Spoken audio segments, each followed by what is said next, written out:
Audit വിഭാഗത്തിലാണ്. അപ്പൊ അദ്ദേഹത്തിന് ഒട്ടനവധി അനുഭവത്തിന്റെ വെളിച്ചത്തിലായിരിക്കും അദ്ദേഹം ക്ലാസ്സുകൾ എടുക്കുക. അദ്ദേഹം 2022 റിട്ടയർ ചെയ്തു. ഇപ്പം അദ്ദേഹം AKG ഹോസ്പിറ്റലില് അഡ്മിനിസ്ട്രേറ്റർ ആയിട്ട് വർക്ക് ചെയ്യാണ്. 4 വർഷത്തോളം ICMലെ ഗസ്റ്റ് ഫാക്കൽറ്റി ആയിട്ട് അദ്ദേഹം സേവനം ചെയ്തിട്ടുണ്ട്. IMGയുടെ കോർഡിനേറ്റർ ആയിരുന്നു, അവിടെ ഗസ്റ്റ് ഫാക്കൽറ്റി ആയിരുന്നു. അപ്പോ ഇങ്ങനെയെല്ലാം ഉള്ള ഒരു വ്യക്തിത്വത്തെ നമുക്ക് ഈ ഒരു വിഷയത്തിൽ ക്ലാസ് എടുക്കാൻ കിട്ടിയതില് നമുക്ക് അഭിമാനിക്കാം. അപ്പം ഇത് പരമാവധി എല്ലാവരും ഈ ഒരു ക്ലാസ് പ്രയോജനപ്പെടുത്താനായിട്ട് എല്ലാവരോടും ഞാൻ അഭ്യർത്ഥിക്കുകയാണ്.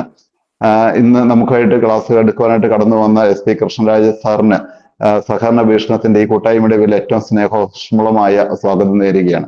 ഒപ്പം ഇന്ന് പാർട്ടിസിപ്പൻസ് സ്റ്റാർട്ടിങ്ങിൽ കുറവാണെങ്കിലും കയറി വരുന്നുണ്ട്. അപ്പോ ഇതിനകത്ത് പങ്കെടുക്കുവാനായിട്ട് തയ്യാറായിട്ടുള്ള എല്ലാ സഹകാരികൾക്കും നമ്മുടെ ഈ സഹകരണ വീക്ഷണം കൂട്ടായ്മയുടെ പേരിൽ സ്വാഗതം ആശംസിച്ചുകൊണ്ട് ക്ലാസ് എടുക്കുവാനായിട്ട് കൃഷ്ണരാജ സാറിനെ സ്നേഹപൂർവ്വം ക്ഷണിക്കുകയും ചെയ്യാം. Thank you everybody. കേൾക്കുന്നില്ലേ? കേൾക്കാം സാർ, കേൾക്കാം, പറഞ്ഞോളൂ. അപ്പോൾ നമുക്കിവിടെ തന്നിട്ടുള്ള വിഷയം സഹകരണ സംഘങ്ങളിലുള്ള ഇന്റേണൽ ഓഡിറ്റിംഗ്,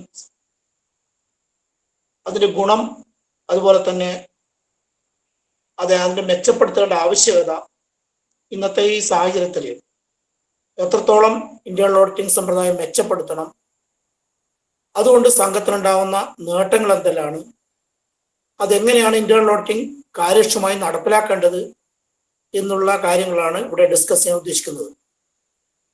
3 കാര്യങ്ങളാണ് ഇതിൽ പ്രധാനമായിട്ടും ഞാൻ ചർച്ച ചെയ്യപ്പെടാൻ ഉദ്ദേശിക്കുന്നത്. ഒന്ന്, ഇന്റേണൽ ഓഡിറ്റിംഗ് എന്താണ് ഇന്റേണൽ ഓഡിറ്റിംഗ് എന്നുള്ളതും എങ്ങനെയാണ് സംഘത്തിൽ നടപ്പിലാക്കേണ്ടത് എന്നുള്ളത്. രണ്ടാമതായിട്ട്, ഇന്റേണൽ ഓഡിറ്റിംഗ് അതിന്റെ ഗുണം, നടപ്പിലാക്കി കഴിഞ്ഞാലുള്ള സംഘത്തിനുള്ള ഗുണം എന്താണ് എന്നുള്ളത്. മൂന്നാമതായിട്ട്, ഇന്റേണൽ ഓഡിറ്റിംഗ് സമ്പ്രദായം ഇപ്പോൾ നമ്മൾ പറഞ്ഞു, ഒരുപാട് ഇന്റേണൽ ഓഡിറ്റേഴ്സ് ഉണ്ട് സംഘത്തിൽ. ഒരു പോസ്റ്റ് ഇന്റേണൽ ഓഡിറ്റർ പോസ്റ്റ് ഉണ്ട്. Internal auditor post, internal auditing ചിലപ്പോൾ ചില സംഘങ്ങളിൽ നടക്കുന്നുണ്ട്, ചിലയിടക്ക് കാര്യക്ഷമമായി നടക്കുന്നില്ല. ഇന്റേണൽ ഓഡിറ്റർ മറ്റ് ബാങ്കുകളുടെ മറ്റ് ജോലികൾ, സംഘങ്ങളുടെ മറ്റ് ജോലികളാണ് ചെയ്തു വരുന്നത്. അപ്പോൾ അതെങ്ങനെയാണ് ശരിയായ രീതിയിൽ കാര്യക്ഷമമായി ഫലപ്രദമായിട്ട് നടപ്പിലാക്കേണ്ടത്, അതെങ്ങനെയാണ് മാനേജ്മെന്റിന് റിപ്പോർട്ട് ചെയ്യപ്പെടേണ്ടത് എന്നുള്ള കാര്യം കൂടിയാണ് ഇവിടെ ഇന്ന് പ്രധാനമായിട്ടും ഡിസ്കസ് ചെയ്യേണ്ടത്. ആദ്യമായിട്ട്, എന്താണ് ഇന്റേണൽ ഓഡിറ്റിംഗ്? നമുക്ക് ഇപ്പോൾ സാധാരണ എക്സ്റ്റേണൽ ഓഡിറ്റിംഗ് ഉണ്ട്.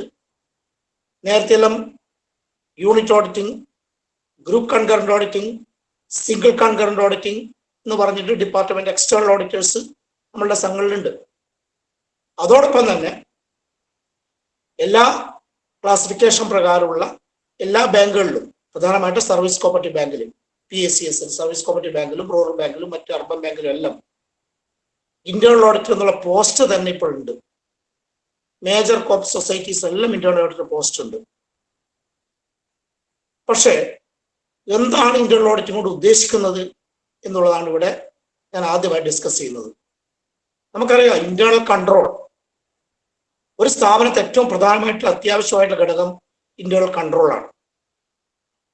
സാമ്പത്തികമായിട്ട് ട്രാൻസാക്ഷൻസിന് വോളിയം കൂടിക്കൊണ്ടിരിക്കുമ്പോൾ, വോളിയം ഓഫ് ട്രാൻസാക്ഷൻ വളരെ കൂടിക്കൊണ്ടിരിക്കുകയാണ്, അവരുടെ ബിസിനസ് വർദ്ധിച്ചുകൊണ്ടിരിക്കുകയാണ്.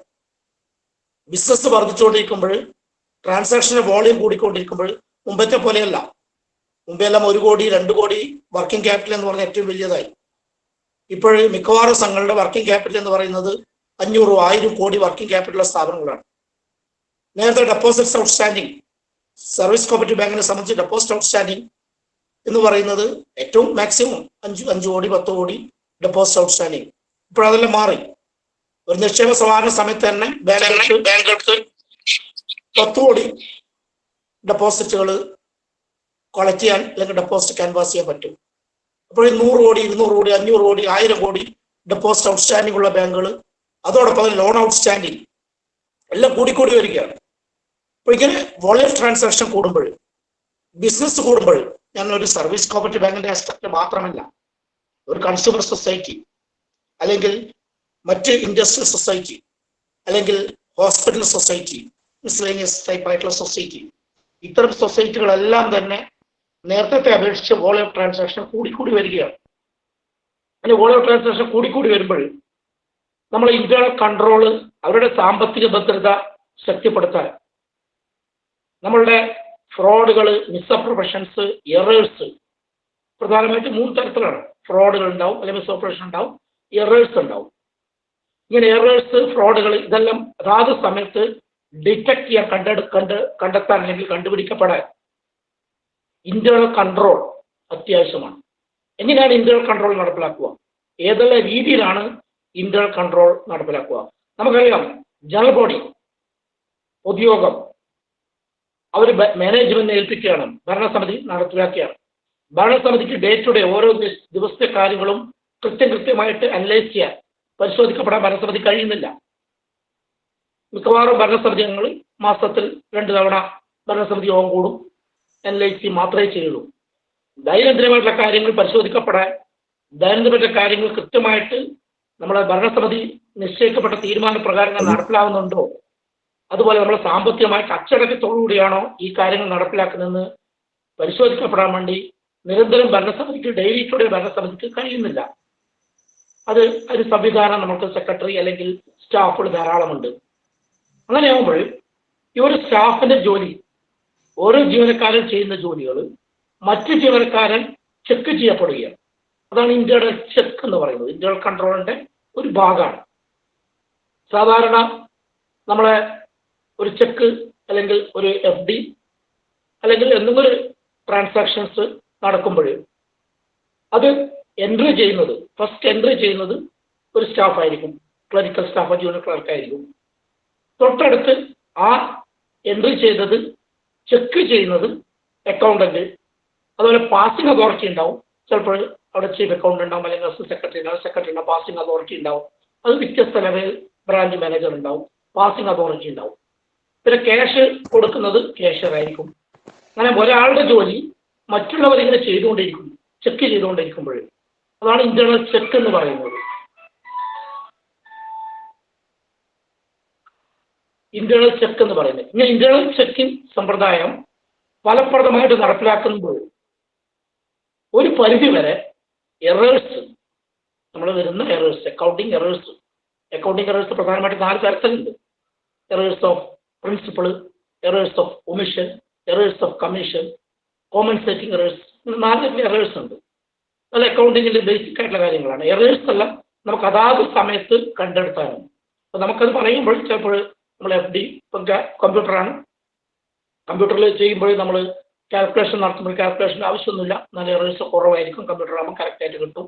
പക്ഷെ എങ്കിലും ചെറിയൊരു എറേഴ്സ് അല്ലെങ്കിൽ പ്രിൻസിപ്പിൾ, അക്കൗണ്ടിങ് പ്രിൻസിപ്പിളിൻ്റെ ഭാഗമായിട്ട് നമ്മൾ എൻട്രി മാറിപ്പോവുക, ഇങ്ങനെയുള്ള എറേഴ്സ് ഒരാളുടെ വർക്ക് അല്ലെങ്കിൽ ഒരാളുടെ ചെയ്ത ജോലി മറ്റുള്ളവർ ചെക്ക് ചെയ്യുമ്പോൾ ഇത്തരം എറേഴ്സ് കണ്ടെത്താനും അതുപോലെ ഫ്രോഡുകൾ അല്ലെങ്കിൽ മിസ്അപ്രൊപ്പറേഷൻ നടത്തുന്നത് നമുക്ക് പരിശോധിക്കപ്പെടാൻ അതാത് സമയത്ത് കണ്ടെത്താനും കഴിയും.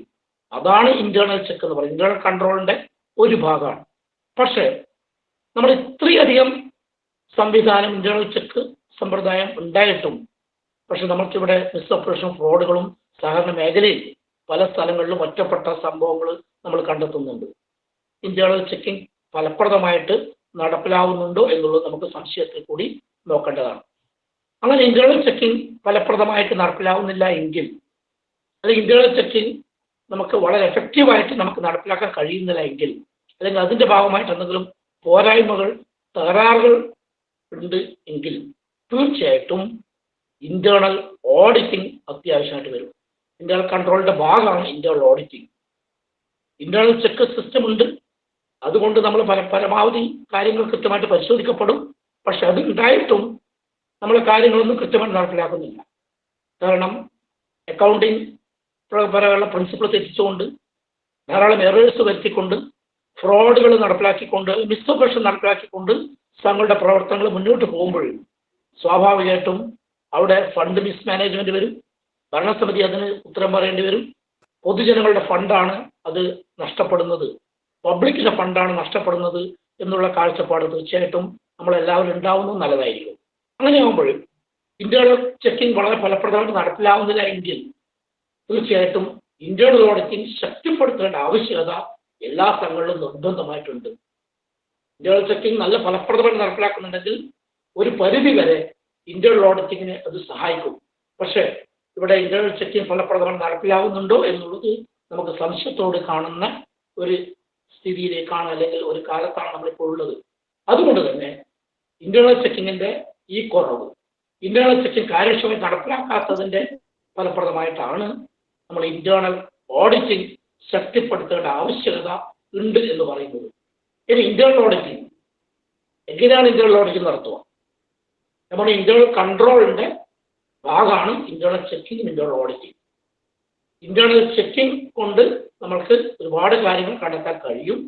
പക്ഷെ ചില ഫ്രോഡുകളും മിസ്ഓപ്പറേഷൻസും ഒന്നും ഈ ഇന്റേണൽ ചെക്കിന്റെ ഭാഗമായിട്ട് കണ്ടെത്താൻ കഴിയുന്നില്ല എന്നുള്ളത് സത്യാവസ്ഥയാണ്. സഹാരികൾക്കും സഹകരണ മേഖലയിൽ ജോലി ചെയ്യുന്നവർക്കും സഹകരണ വകുപ്പ് ജോലി ചെയ്യുന്നവർക്കും എല്ലാം അതറിയാം.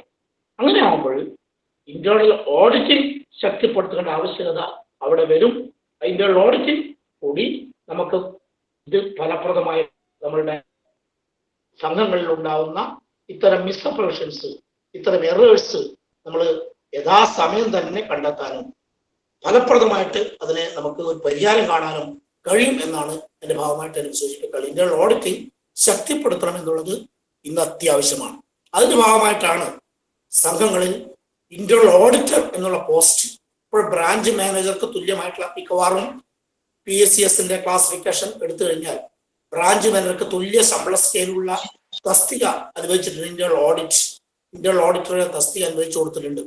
ഇന്റേണൽ ഓഡിറ്ററാണ് ഇന്റേണൽ ഓഡിറ്റിംഗ് ശക്തിപ്പെടുത്താൻ അല്ലെങ്കിൽ ഓഡിറ്റിംഗ് ഫലപ്രദമായി നടപ്പിലാക്കാൻ വേണ്ടി ജോലി ചെയ്യേണ്ടത്. പക്ഷേ എന്തോ ദൗർഭാഗ്യവശാൽ നമുക്ക് പറയാം, ഈ ഇന്റേണൽ ഓഡിറ്റർമാരുടെ ജോലി എന്ന് പറയുന്നത് സംഘത്തിന്റെ സാധാരണ നിലയിലുള്ള ജോലിയായിട്ട് ചുരുങ്ങിപ്പോവുകയാണ്. Branch manager bar internal audit branch manager bar internal auditor എന്നാണ്. ഇന്റേണൽ ഓഡിറ്റർ സാധാരണ ചിലവർ ബ്രാഞ്ച് മാനേജറായിട്ട് പ്രവർത്തിക്കുന്നു, ചിലവര് ഓഡിറ്റ് സഹായിക്കാനുള്ള അക്കൗണ്ടന്റിന്റെ ജോലി, ചീഫ് അക്കൗണ്ടന്റ് ജോലി മാത്രം ഏർപ്പെട്ടിരിക്കുകയാണ്. സാധാരണ നിലയിൽ ബാങ്കിന്റെ ചെയ്യുന്ന ജോലിയാണ് ഇന്റേണൽ ഓഡിറ്റ് ചെയ്തു വരുന്നത്. മിക്കവാറും സംഘങ്ങളിൽ ഇന്റേണൽ ഓഡിറ്റിംഗ് എന്നുള്ള ജോലി അവർ ചെയ്യുന്നില്ല എന്നുള്ളത് വളരെ ഗൗരവമായിട്ട് നമ്മൾ ചർച്ച ചെയ്യപ്പെടേണ്ട സമയമാണ്. വളരെ ഗൗരവമായിട്ട് കാണേണ്ട കാര്യം. ചിലയിടത്ത് നമ്മൾ ഓഡിറ്റ് ചെയ്യുന്ന സമയത്ത് തന്നെ, ഞാൻ ഡിപ്പാർട്ട്മെന്റ് ഓഡിറ്ററാണ്, ഓഡിറ്റ് ചെയ്യുന്ന സമയത്ത് നമ്മൾ പറഞ്ഞിട്ടുണ്ട്, ഇന്റേണൽ ഓഡിറ്റിംഗ് ജോലി ചെയ്തിട്ടില്ലെങ്കിൽ അയാളുടെ ശമ്പളം ഒബ്ജക്റ്റ് ചെയ്യണം എന്ന് വരെ പറയേണ്ട അവസ്ഥയിലേക്ക് എത്തിയിട്ടുണ്ടായിരുന്നു. എന്തുകൊണ്ടാണ് ഇന്റേണൽ ഓഡിറ്റിംഗ് ചെയ്യേണ്ട ആവശ്യകത വരുന്നത്? മുമ്പെല്ലാം ചെറിയ സൊസൈറ്റി ആകുമ്പോൾ, വളരെ ചുരുങ്ങിയ ട്രാൻസാക്ഷനുള്ള സൊസൈറ്റി ആകുമ്പോൾ എക്സ്റ്റേണൽ ഓഡിറ്റർ പോയി കഴിഞ്ഞാൽ ഈച്ച് ആൻഡ് എവരി വൗച്ചർ, അകത്ര വൗച്ചർ ഉണ്ടാവുള്ളൂ, ഓരോ വൗച്ചറുകളും ഡേ ബുക്കുകളും ആയിട്ട് പരിശോധിക്കാനും, ഡേ ബുക്ക് ജനറൽ ലെഡ്ജറായിട്ട് പരിശോധിക്കാനും, ജനറൽ ലെഡ്ജർ R&D ആയിട്ട് പരിശോധിക്കാനും, അതിന്റെ റെസീറ്റും പേയ്മെന്റും എല്ലാം പരിശോധിക്കാനും, R&D കൃത്യമായിട്ട് അനലൈസ് ചെയ്യാനും എല്ലാം സാധിക്കുമായിരുന്നു. പക്ഷെ ഇന്നൊരു ഔട്ട്സൈഡ് ഓഡിറ്റർ, ഇത് ടീം ഓഡിറ്റാണ്. ടീം ഓഡിറ്റ് 3 പേര് പോയിട്ട് ഓഡിറ്റ് ചെയ്യുന്നുണ്ട് ഇന്ന്, അല്ലെങ്കിൽ 4 പേര് ടീമായിട്ട് പോയി കഴിഞ്ഞാലും ഇതിന്റെ വോളിയം ഓഫ് ട്രാൻസാക്ഷൻ അത്രയും കൂടുതലാണ്. ബാങ്കിന്റെയും സംഘങ്ങളുടെയും വോളിയം ഓഫ് ട്രാൻസാക്ഷൻ വളരെ കൂടുതലാണ്. ഇങ്ങനെ വോളിയം ഓഫ് ട്രാൻസാക്ഷൻ കൂടുമ്പോൾ ഈ ഓരോ each and every voucher, each and every transactions, റെസീറ്റും പേയ്മെന്റും, ഈച്ച് ആൻഡ് എവരി ട്രാൻസാക്ഷൻസ്, ഇതൊന്നും തന്നെ പരിശോധിക്കാനോ അത് നോക്കാൻ മുഴുവനായും അനലൈസ് ചെയ്യാനോ ഒന്നും എക്സ്റ്റേണൽ ഓഡിറ്റിന് കഴിയുന്നില്ല എന്നുള്ളത് നമ്മൾക്ക് നഗ്ന സത്യമാണ്, എല്ലാവർക്കും അറിയുന്ന കാര്യമാണ്. പക്ഷെ നമ്മളത് പ്രകാരമല്ല, അത് ഇതെല്ലാം പരിശോധിച്ച ശേഷമാണ് ഓഡിറ്റ് റിപ്പോർട്ട് ഉണ്ടാക്കുന്നത്. പക്ഷെ നമുക്കിതൊന്നും കംപ്ലീറ്റ് കവർ ചെയ്യാൻ പറ്റുന്നില്ല. അതിന്റെ ഭാഗമായിട്ട് പിന്നീട് ഓഡിറ്റ് ചെയ്ത് കഴിഞ്ഞ് പിന്നീടാണ് ചില മിസ്ഓപ്പറേഷൻസ് പുറത്തു വരുന്നത്. നമ്മൾ കരുവന്നൂർ സർവീസ് ബാങ്കിലും അതുപോലുള്ള പ്രധാനപ്പെട്ട സംഘങ്ങളിലെല്ലാം മിസ്ഓപ്പറേഷൻസ് വന്നു. ഇതെല്ലാം വരുന്നത് എന്തുകൊണ്ടാണ്? അവിടെയൊന്നും ഈ ഇന്റേണൽ ഓഡിറ്റിംഗ് സമ്പ്രദായം, ഇന്റേണൽ ചെക്കിംഗ് സമ്പ്രദായം നല്ല ഫലപ്രദമായിട്ട് നടന്നിട്ടുണ്ട് എങ്കിൽ, എല്ലാ ട്രാൻസാക്ഷൻസും എക്സ്റ്റേണൽ ഓഡിറ്റർമാർക്ക് നോക്കാൻ സാധിച്ചിട്ടുണ്ടെങ്കിൽ ഇതുണ്ടാവില്ല. പക്ഷെ അത്ര പറ്റുന്നില്ല എന്നുള്ളത് വളരെ നമുക്ക് ഇപ്പം ഏറ്റവും വലിയൊരു പ്രയാസം അനുഭവിക്കുന്ന സമയമാണ്. കാരണം നമുക്കിതൊന്നും കവർ ചെയ്യാൻ എല്ലാ ട്രാൻസാക്ഷൻസും എല്ലാം പരിശോധിക്കാനൊന്നും കവർ ചെയ്യാനൊന്നും സമയം കിട്ടുന്നില്ല എന്നുള്ളത് വളരെ വിഷം ഉള്ള കാര്യമാണ്. അതുകൊണ്ടാണ് ഇന്റേണൽ ഓഡിറ്റ്, അവിടെയാണ് ഇന്റേണൽ ഓഡിറ്റിംഗിന്റെ പ്രസക്തി. ഇനി ഇതാണ് ഇന്റേണൽ ഓഡിറ്റിംഗ് എന്ന് പറയുന്നത്. ഇന്റേണൽ ഓഡിറ്റിംഗിന്റെ ആവശ്യകതയാണ് ഞാൻ പറഞ്ഞത്. ഇന്റേണൽ ഓഡിറ്റിംഗ്, ഇനി എന്താണ് ഇന്റേണൽ ഓഡിറ്റിംഗ്, എങ്ങനെയാണ് ഇന്റേണൽ ഓഡിറ്റിംഗ് നടപ്പിലാക്കേണ്ടത് എന്നുള്ള രണ്ടാമത്തെ ഭാഗം. ഞാൻ പറഞ്ഞു ഇന്റേണൽ ഓഡിറ്റിംഗ് എന്ന് പറയുമ്പോഴും അതിന് ഇന്റേണൽ ഓഡിറ്റർ പോസ്റ്റ് ഉണ്ട്. ബ്രാഞ്ച് മാനേജർക്ക് തുല്യ ശമ്പള സ്കെയിലുള്ള PSCSന്റെ കാര്യങ്ങളിലാണ്. ഹോസ്പിറ്റൽ സൊസൈറ്റിയുടെ കാര്യമാണെങ്കിൽ hospital society internal auditor post എന്ന് പറയുന്നത് അവിടെ പിന്നെ ജൂനിയർ ക്ലർക്കിന് തുല്യമായിട്ടുള്ള പോസ്റ്റാണെന്ന് ചോദിച്ചത് ഇന്റേണൽ ഓഡിറ്റർ. ജൂനിയർ ക്ലർക്കിന് തുല്യമായിട്ടുള്ള പോസ്റ്റാണ് ഇന്റേണൽ ഓഡിറ്റർ പോസ്റ്റ് ആയിട്ട് അനുവദിച്ചു തന്നിട്ടുള്ളത്. അവര് ശമ്പള സ്കെയിലാണ്. പക്ഷെ ഇന്റേണൽ ഓഡിറ്റർ പോസ്റ്റ് അവിടെ ഉണ്ട്. ഇന്റേണൽ ഓഡിറ്റർ എങ്ങനെയാണ് എക്സ്റ്റേണൽ ഓഡിറ്റ് ചെയ്യുന്നത് അതുപോലെ തന്നെ ഇന്റേണൽ ഓഡിറ്റർ ചെയ്യണം. ഇന്റേണൽ ഓഡിറ്റർ ശരിക്ക് റിപ്പോർട്ട് ചെയ്യേണ്ടത് സെക്രട്ടറി മാനേജ്മെന്റിനാണ് റിപ്പോർട്ട് ചെയ്യേണ്ടത്. അയാളുടെ ഇന്റേണൽ ഓഡിറ്റിംഗ് ചെയ്ത് കഴിഞ്ഞിട്ടുള്ള അതിന്റെ റിപ്പോർട്ടിംഗ് അതോറിറ്റി ശരിക്കും മാനേജ്മെന്റ് ഓഡിറ്റിംഗാണ്. ഇനി ഇന്റേണൽ ഓഡിറ്റിംഗ് എങ്ങനെ ചെയ്യാം? ഒരു മാസം നമ്മൾ ഒരു ട്രാൻസാക്ഷൻസ് നടന്നു കഴിഞ്ഞാൽ തൊട്ടടുത്ത ദിവസങ്ങളിൽ ആ ട്രാൻസാക്ഷൻസ് പരിശോധിക്കപ്പെടണം. അതാണ് ഇന്റേണൽ ഓഡിറ്റിംഗ് എന്ന് പറയുന്നത്. നമ്മൾ ട്രാൻസാക്ഷൻസ് നടത്തി കഴിഞ്ഞാൽ ഒരു മാസം കഴിയുമ്പോൾ അല്ലെങ്കിൽ പിന്നെ ഒരാഴ്ച കഴിയുമ്പോൾ കുറച്ച് ദിവസം കഴിയുമ്പോഴേക്ക് അതിന്റെ ട്രാൻസാക്ഷൻസ് മുഴുവൻ പരിശോധിക്കണം. കൃത്യമായിട്ട് എൻട്രി കറക്റ്റ് ആണോ, അത് പോസ്റ്റ് ചെയ്ത് കറക്റ്റ് ആണോ, എമൗണ്ട് കറക്റ്റ് ആണോ, അതിന്റെ കൃത്യമായിട്ട് പ്രൊസീജിയർ കൃത്യമായിട്ട് പാലിച്ചുകൊണ്ടാണോ എന്നുള്ളതെല്ലാം പരിശോധിക്കപ്പെടാൻ കഴിയണം. അങ്ങനെയുള്ള സംവിധാനമാണ് വേണ്ടത്. ഇന്റേണൽ ഓഡിറ്റിംഗ് കൂടി അങ്ങനെയുള്ള സംവിധാനത്തിൽ നമ്മൾ എത്തേണ്ടത്. അപ്പോൾ ഇന്റേണൽ ഓഡിറ്റർ ഒരു മാസം തുടങ്ങുന്നതിന് മുമ്പേ തന്നെ ആ മാസത്തെ പ്രോഗ്രാം, ഇന്റേണൽ ഓഡിറ്റിംഗുകളുടെ പ്രോഗ്രാം ഷെഡ്യൂൾ ചെയ്യണം. എന്തെല്ലാം വർക്കാണ് പരിശോധിക്കപ്പെടേണ്ടത്. ട്രാൻസാക്ഷൻസിന്റെ ഫസ്റ്റ് നമുക്കറിയാം വൗച്ചേഴ്സ് ഉണ്ടാവും, ഡേ ബുക്കിൽ എൻട്രി ഉണ്ടാവും, അത് കഴിഞ്ഞാൽ ജനറൽ ലെഡ്ജറിലേക്ക് പോസ്റ്റ് ചെയ്തിട്ടുണ്ടാവും, R&Dയിലേക്ക് അത് പോയിട്ടുണ്ടാവും. അങ്ങനെ ആകുമ്പോൾ ഓരോ ഈച്ച് ആൻഡ് എവരി ഓരോ വൗച്ചേഴ്സും വളരെ കൃത്യമായിട്ട് നമ്മളെ സഹകരണ നിയമപ്രകാരം, സഹകരണ തത്വപ്രകാരം, രജിസ്ട്രാറുടെ സർക്കിൾ നിർദ്ദേശപ്രകാരം, മാനേജ്മെന്റിന്റെ തീരുമാനപ്രകാരമാണ് എല്ലാ കാര്യങ്ങളും നടപ്പിലാക്കിയിട്ടുള്ളത് എന്ന് ഇന്റേണൽ ഓഡിറ്റർ ആദ്യം പരിശോധിക്കപ്പെടുന്നു. സഹകരണ നിയമം, അതുപോലെ രജിസ്ട്രാർ സർക്കുലർ, ബൈലോ വ്യവസ്ഥ, അതുപോലെ തന്നെ ഭരണസമിതി തീരുമാനം, ഈ കാര്യങ്ങൾ പ്രകാരമാണ് ഈ ട്രാൻസാക്ഷൻസ് അല്ലെങ്കിൽ ഈ ഇടപാടുകൾ നടന്നിട്ടുള്ളതെന്ന് ഇന്റേണൽ ഓഡിറ്റർ പരിശോധിക്കപ്പെടണം. അങ്ങനെ ട്രാൻസാക്ഷൻസ് പരിശോധിക്കാൻ ഇന്റേണൽ ഓഡിറ്റർ കഴിയണം. അങ്ങനെ ഒരു മാസം ചെയ്ത വർക്ക് തൊട്ടടുത്ത മാസം തന്നെ പ്രോഗ്രാം ഷെഡ്യൂൾ ചെയ്തിട്ട് ഓരോ ട്രാൻസാക്ഷൻസും പരിശോധിക്കപ്പെടേണ്ടതാണ്. വേണമെങ്കിൽ ഹെൽപ്പിന് ആവശ്യമുണ്ടെങ്കിൽ കൂടുതൽ സ്റ്റാഫ് ഉണ്ടെങ്കിൽ ഇന്റേണൽ ഓഡിറ്റർ ഹെൽപ്പിന് കൊടുക്കാം. ചിലയിടക്കലും ഇന്റേണൽ ഓഡിറ്റർ ടീം തന്നെ ഉൾപ്പെടുത്താം. എങ്കിലും ഇത് മുഴുവനായിട്ട് പരിശോധിക്കപ്പെടാൻ കഴിയുമെന്ന് ഇന്റേണൽ ഓഡിറ്റർക്ക് സംശയമായിരിക്കും. കാരണം ഇതെല്ലാം കംപ്ലീറ്റ് പരിശോധിക്കാൻ ഇന്റേണൽ ഓഡിറ്റർ കഴിയുമോ എന്നുള്ളത് പരിശോധിക്കപ്പെടാൻ കുറച്ച് പ്രയാസമായിരിക്കും. കാരണം എല്ലാം ആവില്ല. എങ്കിലും ഒരു ലോണിന്റെ എടുത്തു കഴിഞ്ഞാൽ, ലോൺ ട്രാൻസാക്ഷൻ എടുത്തു കഴിഞ്ഞാൽ, ലോൺ അപ്ലിക്കേഷൻസ്, ലോണിന്റെ ബോണ്ടുകൾ, അതിന്റെ ഡോക്യുമെന്റേഷൻ, അതുപോലെ തന്നെ അതിന്റെ ബോർഡ് തീരുമാനം, അതുപോലെ തന്നെ അത് ലോൺ ഇതുപോലെ എന്തെങ്കിലും ബിനാമി ലോണാണോ എന്നുള്ളത് കൺഫേം ചെയ്ത് ഇതെല്ലാം ഇന്റേണൽ ഓഡിറ്റ് ചെയ്യാൻ പറ്റും. ഇപ്പൊ ലോൺ ട്രാൻസാക്ഷൻസ് കംപ്ലീറ്റ് പരിശോധിക്കപ്പെടാം. ബാങ്ക് അക്കൗണ്ടുകൾ കംപ്ലീറ്റ് പരിശോധിക്കണം. കാരണം പല സ്ഥലങ്ങളിലും ബാങ്ക് അക്കൗണ്ടിലാണ് ഒരുപാട് വ്യത്യാസം വരുന്നത്. ഇപ്പോൾ ബാങ്ക് അക്കൗണ്ടുകൾ നമ്മൾ ഓരോ മാസത്തെയും ബാങ്ക് അക്കൗണ്ട് കൃത്യമായിട്ട് പരിശോധിക്കപ്പെടുകയും അത് റീകൺസൽ ചെയ്യുക. ബാങ്ക് അക്കൗണ്ടുകൾ പരിശോധിക്കുക, അതിന്റെ റീകൺസലേഷൻ തയ്യാറാക്കുക. HO ബ്രാഞ്ചുകൾ, head office account, branch account ഏറ്റവും കൂടുതൽ പ്രശ്നം ഉണ്ടാക്കുന്ന ഒരു ഏരിയയാണ് HO ബ്രാഞ്ച്.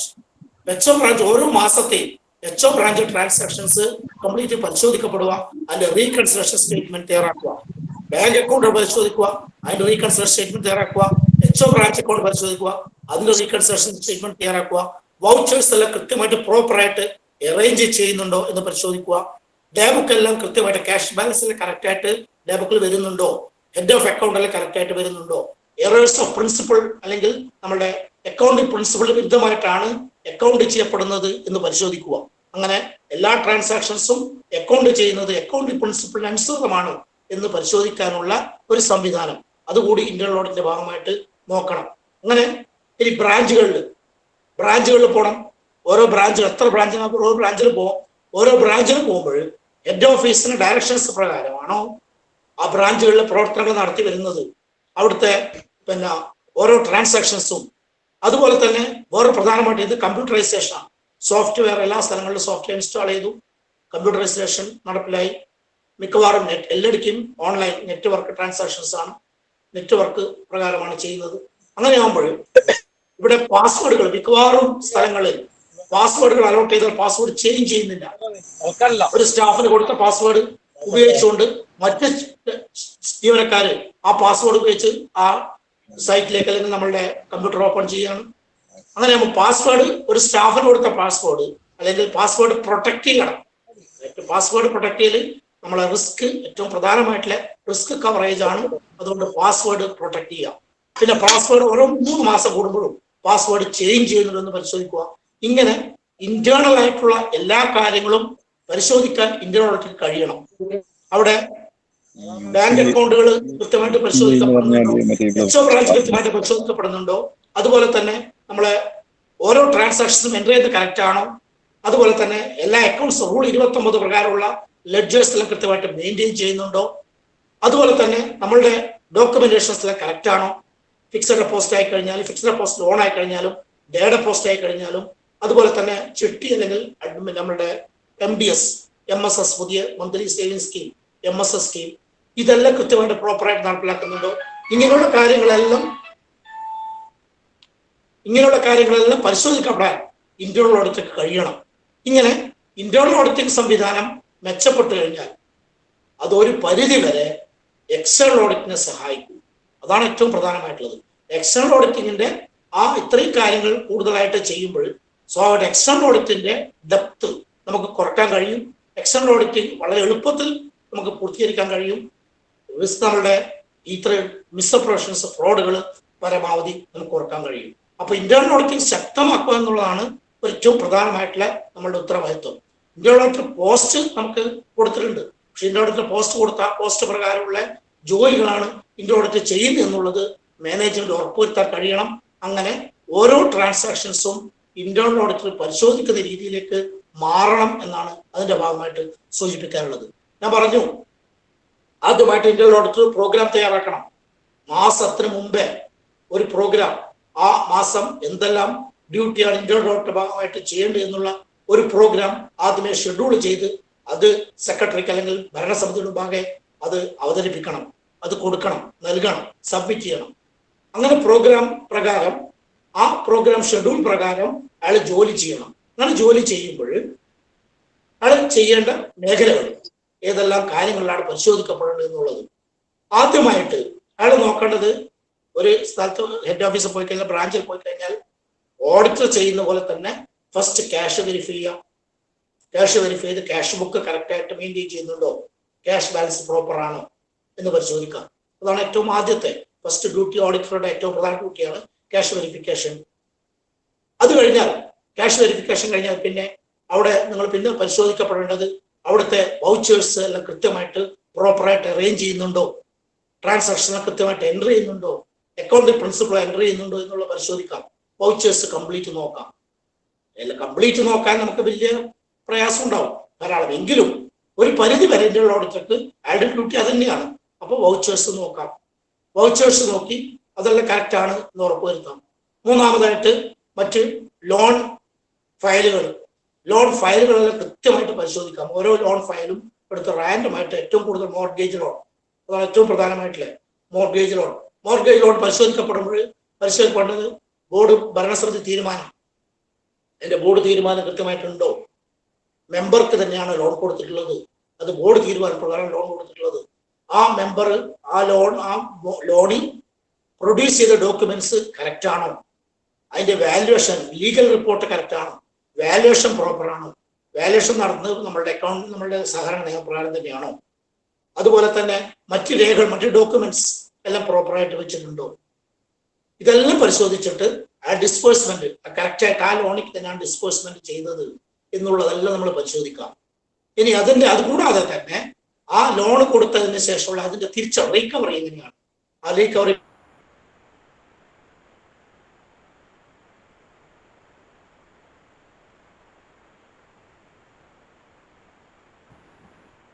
അരുണ് ആഡിയോ കട്ടായല്ലോ.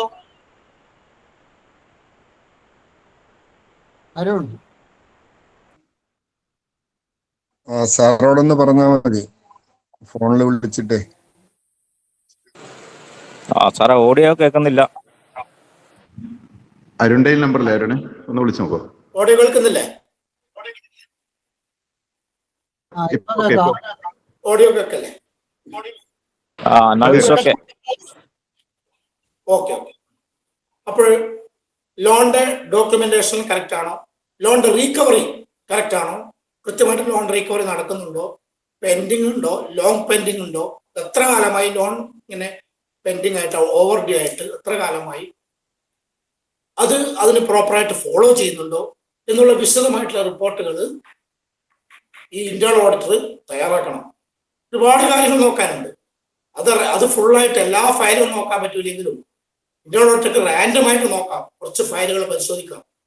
ആ കുറച്ച് ഫയലുകൾ നോക്കിക്കൊണ്ട് ഇത്തരം കാര്യങ്ങളിൽ ഡീപ്പായിട്ട് കൃത്യമായിട്ട് കാര്യങ്ങൾ പ്രോപ്പറായിട്ട് നടക്കുന്നുണ്ടോ എന്ന് നോക്കാം. ഏറ്റവും പ്രധാനമായിട്ട്. പിന്നെ നെക്സ്റ്റ്, ഫിക്സഡ് ഡെപ്പോസിറ്റുകൾ ലോൺ കൊടുക്കുന്നുണ്ടാവും, FD ലോണുകൾ. ഈ FD ലോൺ കൊടുക്കുന്നതും FD പേയ്മെന്റ് എല്ലാം പ്രോപ്പർ ആണോ എന്ന് പരിശോധിക്കാം. FD ലോൺ ബോണ്ടുകൾ വെച്ചുകൊണ്ട് FD സർട്ടിഫിക്കറ്റ് നമ്മൾ അവിടെ പ്ലഡ്ജ് ചെയ്തുകൊണ്ട് തന്നെയാണ് ലോൺ കൊടുക്കുന്നത്. അത് FD ഹോൾഡർക്ക് തന്നെയാണ് ലോൺ കൊടുക്കുന്നത് പരിശോധിക്കാം. മൂന്നാമതായിട്ട് ഡേ ഡെപ്പോസിറ്റുകൾ ഉണ്ടാവും, ഡെയിലി ഡെപ്പോസിറ്റുകൾ ഉണ്ടാവും. ഡെയിലി ഡെപ്പോസിറ്റ് കളക്ഷൻസ് കൃത്യമായിട്ട് എങ്ങനെ അക്കൗണ്ട് ചെയ്യുന്നു, ഏത് രൂപത്തിൽ, അതെങ്ങനെയാണ് എന്നുള്ള കൃത്യമായിട്ട് വിവരങ്ങൾ പരിശോധിക്കാം. പരിശോധിച്ച ശേഷം റിപ്പോർട്ട് കൊടുക്കാം.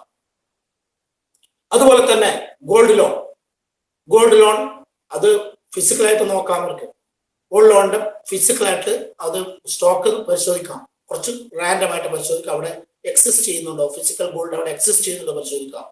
അതിന്റെ വെയിറ്റ്. അതുപോലെ തന്നെ വേണമെങ്കിൽ മറ്റ് അപ്രൈസർ കൊണ്ട്, ബ്രാഞ്ചുകളുടെ മറ്റ് അപ്രൈസർ കൊണ്ട്, പുറത്തുള്ള അപ്രൈസർ കൊണ്ട് മീൻസ് ഈ വേറൊരു ബ്രാഞ്ചിലുള്ള അപ്രൈസർ കൊണ്ട് പരിശോധിച്ചിട്ട് ആ ഗോൾഡിന്റെ പ്യൂരിറ്റി പരിശോധിക്കപ്പെടാം. ഇങ്ങനെ ഗോൾഡ് ലോൺ കറക്റ്റ് ആണ് കൊടുക്കുന്നത്, അതിന്റെ വാല്യുവേഷൻ പ്രകാരം തന്നെയാണോ ലോൺ കൊടുക്കുന്നത്, അത് കൃത്യമായിട്ട് പ്ലഡ്ജ് ചെയ്യുന്നുണ്ടോ, അതിന്റെ വെയിറ്റ് കറക്റ്റ് ആണോ, അതിന്റെ പ്യൂരിറ്റി നോക്കണം. ഇങ്ങനെയുള്ള കാര്യങ്ങളെല്ലാം പരിശോധിക്കും. അതുപോലെ അതിന്റെ റീകവറി, ലോങ് പെൻഡിങ് ഉണ്ടോ, അതിന്റെ അത് ലേലം ചെയ്യുന്നത് എങ്ങനെയാണ്, അത് ഓപ്ഷൻ ചെയ്യുന്നത് എങ്ങനെയാണ്, ഏത് രൂപത്തിൽ ഓപ്ഷൻ ചെയ്യുന്നത്, ലേലം ചെയ്യുന്നത് എങ്ങനെയാണ് എന്നുള്ള കാര്യങ്ങളും കംപ്ലീറ്റ് പരിശോധിക്കാം. അതിലെന്തെങ്കിലും മിസ്സപ്രഷൻ കാണുന്നുണ്ടോ, അല്ലെങ്കിൽ ഒരു ഡിസ്ക്രിപ്പൻസി കാണുന്നുണ്ടോ എന്നുള്ള കൂടി പരിശോധിക്കാം ഗോൾഡ് ലോണിന്റെ കാര്യത്തിൽ. അതുപോലെ തന്നെ ഞാൻ പറഞ്ഞു ബാങ്ക് അക്കൗണ്ട് ധാരാളം ഉണ്ടാവും, FD ഉണ്ടാവും, SB അക്കൗണ്ട് ഉണ്ടാവും, ഇൻവെസ്റ്റ്മെന്റ്സ്, ഇതെല്ലാം കൃത്യമായിട്ട് പരിശോധിക്കപ്പെടണം. ബാങ്കിൽ ഇൻവെസ്റ്റ് ചെയ്ത എമൗണ്ട്, ബാങ്ക് അക്കൗണ്ട്, അത് മന്ത്ലി റീകൺസിൽ ചെയ്യണം. ഓരോ ഇൻഡിവിജ്വൽ ട്രാൻസാക്ഷൻസ്. കാരണം നമുക്കറിയാം, നേരത്തെ തിരുവനന്തപുരത്ത് KSFE employees cooperative society bank അക്കൗണ്ടിനാണ് മിസ്സോപ്പറേഷൻ, 10 കോടി ബാങ്ക് അക്കൗണ്ടിലാണ് മിസ്സോപ്പറേഷൻ നടത്തിയത്.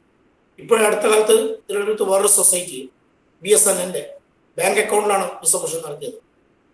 ഇങ്ങനെ ബാങ്ക് അക്കൗണ്ട് മിസ്സോപ്പറേഷൻ നടത്താനുള്ള ഏരിയ. തീർച്ചയായിട്ടും ബാങ്ക് അക്കൗണ്ടിലെ ഓരോ ട്രാൻസാക്ഷൻസും കറക്റ്റായിട്ട്, ഇപ്പോൾ ഉദാഹരണമായിട്ട് ബാങ്ക് നമ്മൾ ഡെപ്പോസിറ്റ് ചെയ്യും, ബാങ്ക് അക്കൗണ്ടിൽ ചിലപ്പോൾ അന്ന് അല്ല ഡെപ്പോസിറ്റ് വന്നിട്ടുണ്ടാവുക. നമ്മളുടെ ക്യാഷ് ബുക്കിൽ കൃത്യമായിട്ട് അന്ന് ഡെപ്പോസിറ്റ് വന്നിട്ടുണ്ടാവും. പക്ഷെ ബാങ്ക് അക്കൗണ്ടിൽ വരും ചിലപ്പോൾ നാളെയോ മറ്റന്നാളോ 2 ദിവസം കഴിഞ്ഞിട്ടായിരിക്കും അവിടെ വേരിയേഷൻ വരാം. അപ്പൊ ഇങ്ങനെ വേരിയേഷൻ വരാനുള്ള കാരണം എന്താണ്? അപ്പൊ ബാങ്ക് അക്കൗണ്ട് നമ്മൾ സാധാരണ നിലയിൽ നമ്മൾക്ക് ധാരണയുണ്ട്, ബാങ്ക് അക്കൗണ്ട് മാർച്ച് മാസം 31 ബാങ്ക് അക്കൗണ്ട് ടാലി ആക്കുന്നതിന് വേറെ പ്രശ്നമൊന്നുമില്ല. അതല്ല, ബാങ്ക് അക്കൗണ്ട് ഓരോ ദിവസവും കറക്റ്റ് ആയിരിക്കണം. ഓരോ ദിവസത്തെ ട്രാൻസാക്ഷൻസും കറക്റ്റ് ആയിട്ട് മന്ത്ലി റീകൺസിൽ ചെയ്ത്, അങ്ങനെ റീകൺസിൽ ചെയ്ത് പോകണം. ഇത് ആരാ ചെയ്യേണ്ടത്? മന്ത്ലി റീകൺസിലേഷൻ ചെയ്ത് അത് പരിശോധിക്കുന്ന ഉത്തരവാദിത്തം ഇന്ത്യയുടെ ഓഡിറ്റർക്കുണ്ട്. അങ്ങനെ ബാങ്ക് അക്കൗണ്ട് പരിശോധിച്ച് മന്ത്ലി റീകൺസിലേഷൻ സ്റ്റേറ്റ്മെന്റ് തയ്യാറാക്കി കഴിഞ്ഞാൽ ബാങ്ക് അക്കൗണ്ടിലെ വ്യത്യാസം കണ്ടുപിടിക്കാൻ സാധിക്കും. പിന്നെ HO branch, head office branch account, നമുക്ക് അനുഭവത്തിലറിയാം ഏറ്റവും കൂടുതൽ പ്രശ്നങ്ങൾ നടന്നത്, ഏറ്റവും കൂടുതൽ മിസ്സോഷൻ നടന്ന ഒരു ഏരിയയാണ് HO ബ്രാഞ്ച്. ബ്രാഞ്ചിലേക്കുള്ള റെമിറ്റൻസും ബ്രാഞ്ചിന്റെ HOL റെമിറ്റൻസ്, അതുപോലെ ബ്രാഞ്ചിന്റെ പേയ്മെന്റ് രണ്ട് ഡേറ്റ് ആയിരിക്കും. അപ്പൊ HO ബ്രാഞ്ച് കംപ്ലീറ്റ് പരിശോധിക്കണം, ഓരോ ട്രാൻസാക്ഷൻസും പരിശോധിക്കുക. അതിന്റെ മന്ത്ലി റീക്കൺ സ്റ്റേറ്റ്മെന്റ് ഉണ്ടാക്കുക. ഇങ്ങനെ HO ബ്രാഞ്ച് ഇതെല്ലാം പരിശോധിക്കുക. ഇതിലാണ് ഏറ്റവും കൂടുതൽ നമ്മൾ പരിശോധിക്കപ്പെടേണ്ട മേഖലകൾ. അതുപോലെ തന്നെ ബിൽഡിംഗ് കൺസ്ട്രക്ഷൻ പോലെയുള്ള വലിയ വലിയ കൺസ്ട്രക്ഷൻ വന്നു കഴിഞ്ഞാൽ അതിന്റെ കാര്യങ്ങളും കൂടെ പരിശോധിക്കുക. അങ്ങനെ ബിൽഡിംഗ് കൺസ്ട്രക്ഷൻ, അതുപോലെ തന്നെ ഇൻവെസ്റ്റ്മെന്റ് ഇൻ ഫിക്സഡ് അസറ്റ്സ്, അതുപോലെ ബാങ്ക് അക്കൗണ്ടുകൾ, HO ബ്രാഞ്ചുകൾ, ഗോൾഡ് ലോൺ, മറ്റ് ലോണുകൾ, ഫിക്സഡ് ഡെപ്പോസിറ്റ് ലോൺ, ഡെപ്പോസിറ്റുകൾ, SB അക്കൗണ്ടുകൾ, ഇങ്ങനെയുള്ള ഓരോ കാര്യങ്ങളും ഡീറ്റെയിൽഡായിട്ട് പരിശോധിക്കാൻ കഴിയുന്നില്ലെങ്കിലും അതിന്റെ പ്രധാനപ്പെട്ട ഇതെല്ലാം പരിശോധിച്ച് HO ബ്രാഞ്ചും ബാങ്ക് അക്കൗണ്ടും ഡീറ്റെയിൽഡായിട്ട് പരിശോധിക്കണം. മറ്റുള്ള റാൻഡമായിട്ട് പരിശോധിച്ച് ഒരു മാസത്തെ പരിശോധിച്ചതിന്റെ വിവരം ഓരോ ബ്രാഞ്ചിലും ഹെഡ് ഓഫീസിലും അല്ലെങ്കിൽ മെയിൻ ബ്രാഞ്ചിലും പരിശോധിച്ചതിന്റെ റിപ്പോർട്ട് ഇന്റേണൽ ഓഡിറ്റർ ഭരണസമിതിയിൽ വെക്കാൻ കഴിയണം. അതിലെന്തെല്ലാം ന്യൂനതകൾ ഉണ്ടാവും, അതിലെന്തെല്ലാം ഡിഫക്റ്റുകൾ ഉണ്ട്, എന്തെല്ലാം ഫ്രോഡുകൾ അവിടെ സാധ്യതയുണ്ട്, മിസ്ഓപ്പറേഷൻ ഉണ്ട് എന്നുള്ള കാര്യങ്ങൾ കൃത്യമായിട്ട് പോയിന്റ് ഔട്ട് ചെയ്ത് അതിന് ഒരു തരത്തിലുള്ള ബയാസും ഉണ്ടാവാൻ പാടില്ല. അങ്ങനെ ബയാസ് ഇല്ലാതെ വളരെ നിഷ്പക്ഷമായിട്ട് ഇന്റേണൽ ഓഡിറ്റർ ഇത്തരം കാര്യങ്ങൾ പരിശോധിച്ച് ഒരു റിപ്പോർട്ട് ഭരണസമിതി ആകെ വെക്കുകയും ഭരണസമിതി അത് പരിശോധിക്കുകയും അതിന്റെ കൃത്യമായിട്ടുള്ള ആക്ഷൻസ് ഭരണസമിതി അതാത് സമയത്ത് നടപ്പിലാക്കാൻ ശ്രമിക്കുകയും ചെയ്തു കഴിഞ്ഞാൽ ഒരു പരിധിവരെ നമുക്കത് എക്സ്റ്റേണൽ ഓഡിറ്റ് സഹായിക്കുകയും ചെയ്യും. നമ്മളുടെ ബാങ്കിലുള്ള മിസ്അപ്രോസിയേഷൻസ് തീർച്ചയായിട്ടും ഇല്ലാതാക്കാൻ കഴിയുകയും ചെയ്യും. പക്ഷേ അത് ഇന്റേണൽ ഓഡിറ്ററുടെ ആ നിഷ്പക്ഷത ഇവിടെ ആശ്രയിച്ചിരിക്കും, അല്ലെങ്കിൽ ഇന്റേണൽ ഓഡിറ്ററുടെ കഴിവ് അല്ലെങ്കിൽ എഫക്റ്റീവ്നെസ്സിനെ ആശ്രയിച്ചിരിക്കും ഈ കാര്യങ്ങളെല്ലാം എന്നാണ് അതിന്റെ ഭാഗമായിട്ട് സൂചിപ്പിക്കാനുള്ളത്. പിന്നെ വേറൊരു പ്രധാനപ്പെട്ട കാര്യം, മിക്കവാറും സ്ഥാപനങ്ങൾ ട്രേഡിംഗ് ട്രാൻസാക്ഷൻസ് നടത്തുന്നുണ്ടാവും. ട്രേഡിംഗ് ട്രാൻസാക്ഷൻസ് നടത്തുന്ന സ്ഥാപനങ്ങളാണ് മിക്കവാറും. ട്രേഡിംഗ് ട്രാൻസാക്ഷൻസ് നടത്തുന്ന സ്ഥാപനങ്ങൾ അതിന്റെ ട്രേഡ് ട്രാൻസാക്ഷൻസ് എങ്ങനെയാണ് എന്ന് പരിശോധിക്കേണ്ടത് ഇന്റേണൽ ഓഡിറ്റ്. പർച്ചേസ് എങ്ങനെയാണ്, പർച്ചേസ് ലയബിലിറ്റി സിസ്റ്റം ആണോ, സെയിൽസ്മാൻസ് ലയബിലിറ്റി പ്രോപ്പറായിട്ട് ഇൻട്രൊഡ്യൂസ് ചെയ്തിട്ടുണ്ടോ, പർച്ചേസ് എങ്ങനെയാണ് ചെയ്യുന്നത്, പർച്ചേസ് കമ്മിറ്റി ഉണ്ടോ, പർച്ചേസ് ചെയ്യുമ്പോഴുള്ള ആ പ്രൊസീജിയർ എങ്ങനെയാണ്, പർച്ചേസ് കമ്മിറ്റി പ്രകാരം കൃത്യമായ രീതിയിൽ പർച്ചേസ്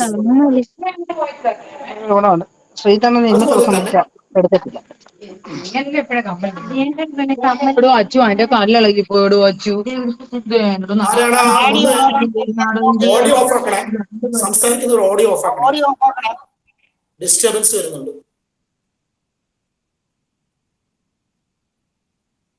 പർച്ചേസ് കമ്മിറ്റി പ്രകാരമാണോ പർച്ചേസ് കൃത്യമായിട്ട് നടത്തുന്നത്, അതുപോലെ അത് സെയിൽസ്മാൻ ഇന്റന്റ് ചെയ്യുന്നത് എങ്ങനെയാണ്, എത്രയാണ് മാർജിൻ ഫിക്സ് ചെയ്യുന്നത്, മാർജിൻ ആരാണ് ഫിക്സ് ചെയ്യുന്നത്, പർച്ചേസ് കമ്മിറ്റി ആണോ, അല്ല ചിലവര് സെയിൽസ്മാൻ ആയിരിക്കും മാർജിൻ ഫിക്സ് ചെയ്യുന്നുണ്ടാവും, സെയിൽസ്മാൻ തന്നെ ആയിരിക്കും പർച്ചേസ് ചെയ്യുന്നുണ്ടാവും, സെയിൽസ്മാൻ തന്നെ ആയിരിക്കും ബുക്കും ചെയ്യാം, എല്ലാം സെയിൽസ്മാൻ ഏൽപ്പിച്ചിട്ടുണ്ടാവും.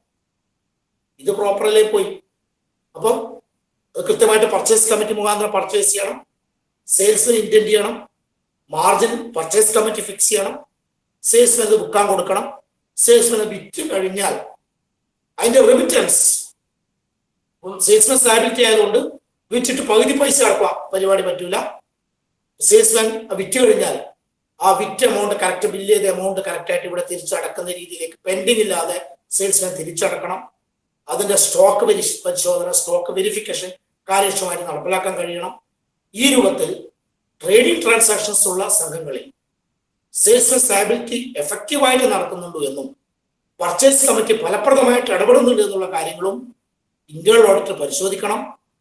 ആ റിപ്പോർട്ട് ഇന്റേണൽ ഓഡിറ്റ് ഭരണസമിതി വിഭാഗം വെക്കുമാണ്.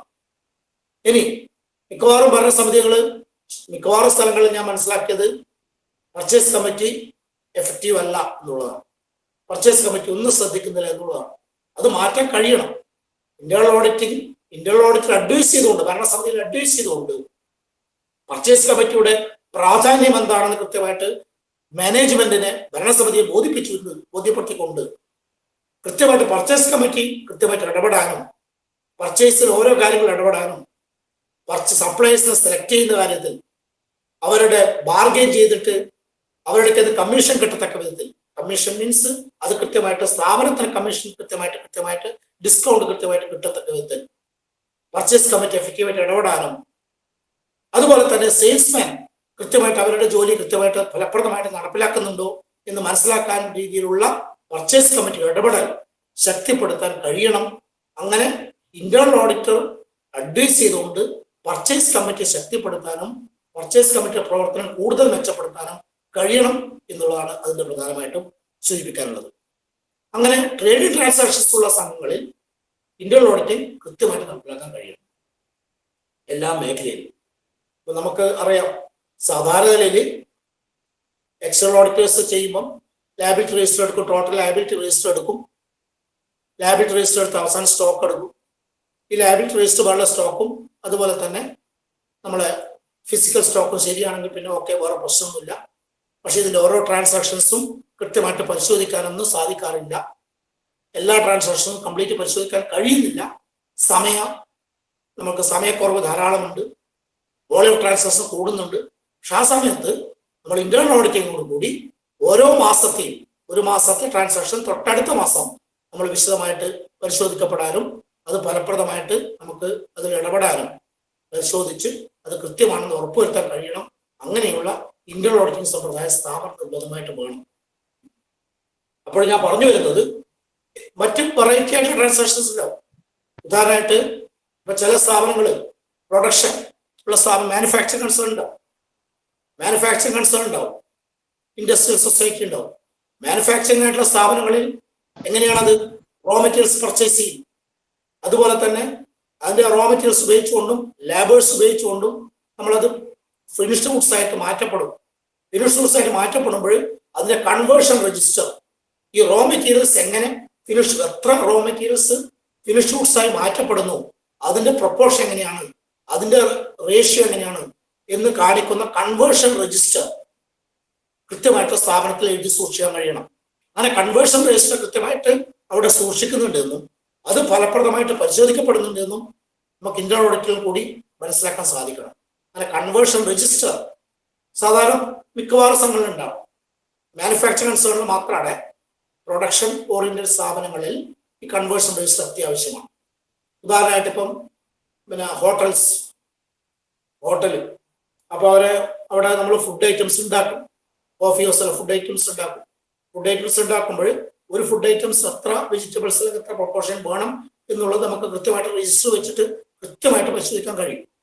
അതുപോലെ തന്നെ വ്യൂവേഴ്സ് സൊസൈറ്റി ഇപ്പോൾ കുറവാണ് എങ്കിലും അവിടെ ഒരു മീറ്റർ ക്ലോത്തിന് നമുക്ക് എത്ര അതിന്റെ നൂലുകൾ എത്ര വേണം, അതിന് എത്ര ലേബേഴ്സ് വേണം എന്നുള്ള രജിസ്റ്റർ കൃത്യമായിട്ട് അവിടെ ഫോർമാന് കൃത്യമായിട്ട് പരിശോധിക്കപ്പെടാൻ എഴുതി വെക്കാൻ കഴിയും. അങ്ങനെ കൺവേർഷൻ രജിസ്റ്റർ പ്രൊഡക്ഷൻ ഉള്ള സ്ഥാപനങ്ങളാണെങ്കിൽ കൺവേർഷൻ രജിസ്റ്റർ നിർബന്ധമായിട്ട് ഉണ്ടാക്കണം. അതിൽ റോ മെറ്റീരിയൽസിന് സ്റ്റോക്ക് രജിസ്റ്റർ ഉണ്ടാവണം, ഫിനിഷ്ഡ് ഗുഡ്സിന് സ്റ്റോക്ക് രജിസ്റ്റർ ഉണ്ടാവണം. റോ മെറ്റീരിയൽസിന്റെയും ഫിനിഷ്ഡ് ഗുഡ്സിന്റെയും സ്റ്റോക്ക് രജിസ്റ്റർ കറക്റ്റായിട്ട് നമുക്ക് എഴുതി തയ്യാറാക്കാൻ, അല്ലെങ്കിൽ അവിടെ എഴുതി വെച്ചിട്ടുണ്ടോ അല്ലെങ്കിൽ അവിടെ തയ്യാറാക്കി വെച്ചിട്ടുണ്ടോ എന്നുള്ള പരിശോധന കൂടി ഇന്റേണൽ ഓഡിറ്റ് ചെയ്യണം. ഇങ്ങനെ ഒരു എക്സ്റ്റേണൽ ഓഡിറ്റ് ചെയ്യുന്ന എല്ലാ ജോലികളും ഇന്റേണൽ ഓഡിറ്റ് ചെയ്യണം. അങ്ങനെ ഇന്റേണൽ ഓഡിറ്റ് ചെയ്യുമ്പോൾ അന്നേരം നിങ്ങൾ തിരിച്ചു ചോദ്യം ചോദിക്കും, എക്സ്റ്റേണൽ ഓഡിറ്റൊക്കെ പണിയൊന്നും ഇല്ലേ എന്നുള്ളത്. അങ്ങനെയല്ല നമ്മൾ അവിടെ വേണ്ടത്. നമുക്ക് നമ്മളുടെ ഇന്റേണൽ കൺട്രോൾ ശക്തിപ്പെടുത്തലാണ്, നമുക്ക് നമ്മളുടെ ഫ്രോഡുകൾ തടയലാണ്, നമ്മളെവിടെയുള്ള എറേഴ്സ് നമുക്ക് പരമാവധി കുറക്കലാണ്, അത് ഒഴിവാക്കലാണ്. അതാണ് നമ്മുടെ ലക്ഷ്യം. അത് സ്ഥാപനത്തിന്റെ മാനേജ്മെന്റ് ഒരു ഉത്തരവാദിത്തമാണ്.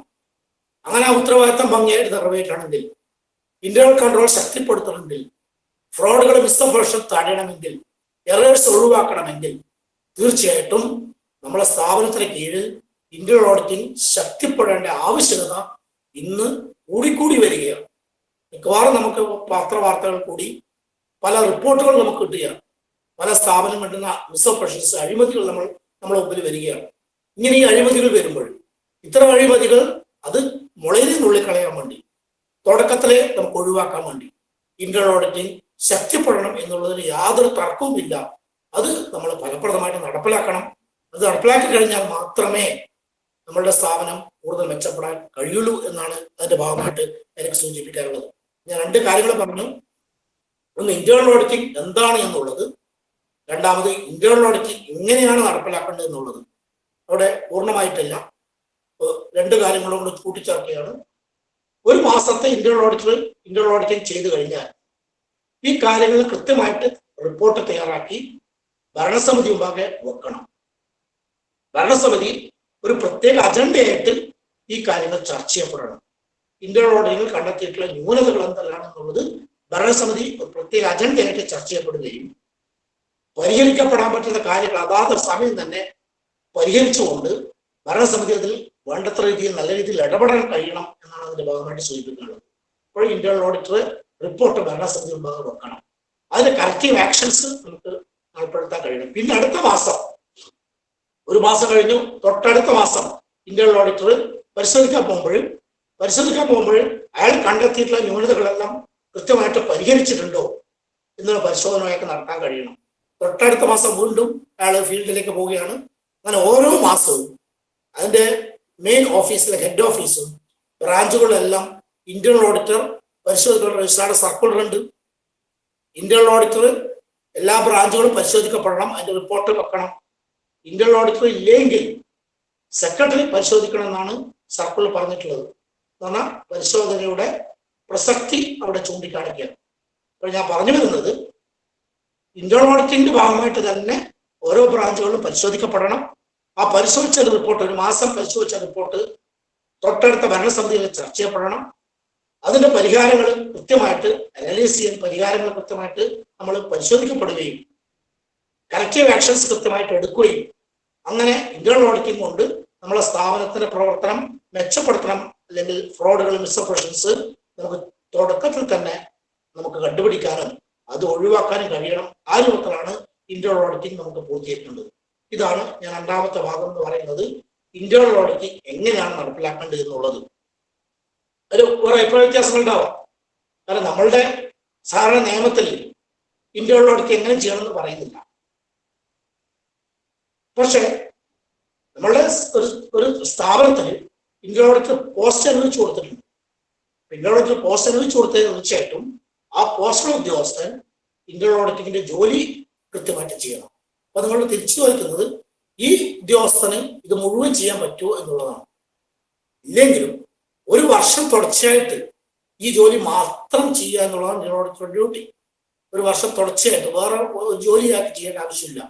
ഇന്റേണൽ ഓഡിറ്റിംഗ് എന്നുള്ള മാത്രം ജോലി, അത് ഒരു മാസത്തെ പണി, അടുത്ത മാസം, അങ്ങനെ ഓരോ മാസത്തെ പണികളും തൊട്ടടുത്ത മാസം, അല്ലെങ്കിൽ 15 ദിവസത്തെ ജോലികൾ തൊട്ട 15 ദിവസം, അങ്ങനെ ചെയ്തുകൊണ്ട് ഓരോ ട്രാൻസാക്ഷൻസും എല്ലാ മേഖലയിലും ഇന്റേണൽ ഓഡിറ്റിംഗ് നമുക്ക് എത്താനും അതിന്റെ ഭാഗമായിട്ട് എല്ലാ കാര്യങ്ങളും പരിശോധിക്കപ്പെടാനും എല്ലാ കാര്യങ്ങളും മാനേജ്മെന്റ് ശ്രദ്ധയിൽപ്പെടുത്താനും അങ്ങനെ മാനേജ്മെന്റിന് അത് നല്ല റിപ്പോർട്ടിംഗ് ആയിട്ട് വരാൻ കഴിയണം എന്നാണ് അതിന്റെ ഭാഗമായിട്ട് ഞാൻ സൂചിപ്പിക്കാൻ ഉദ്ദേശിക്കുന്നത്.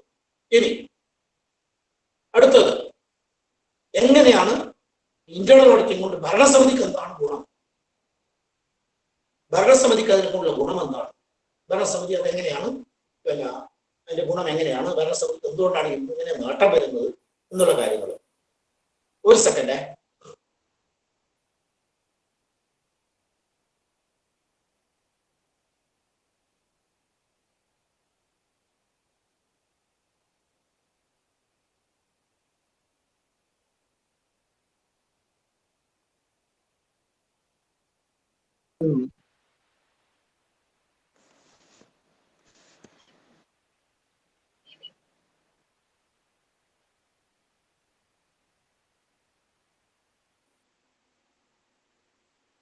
ഓക്കെ,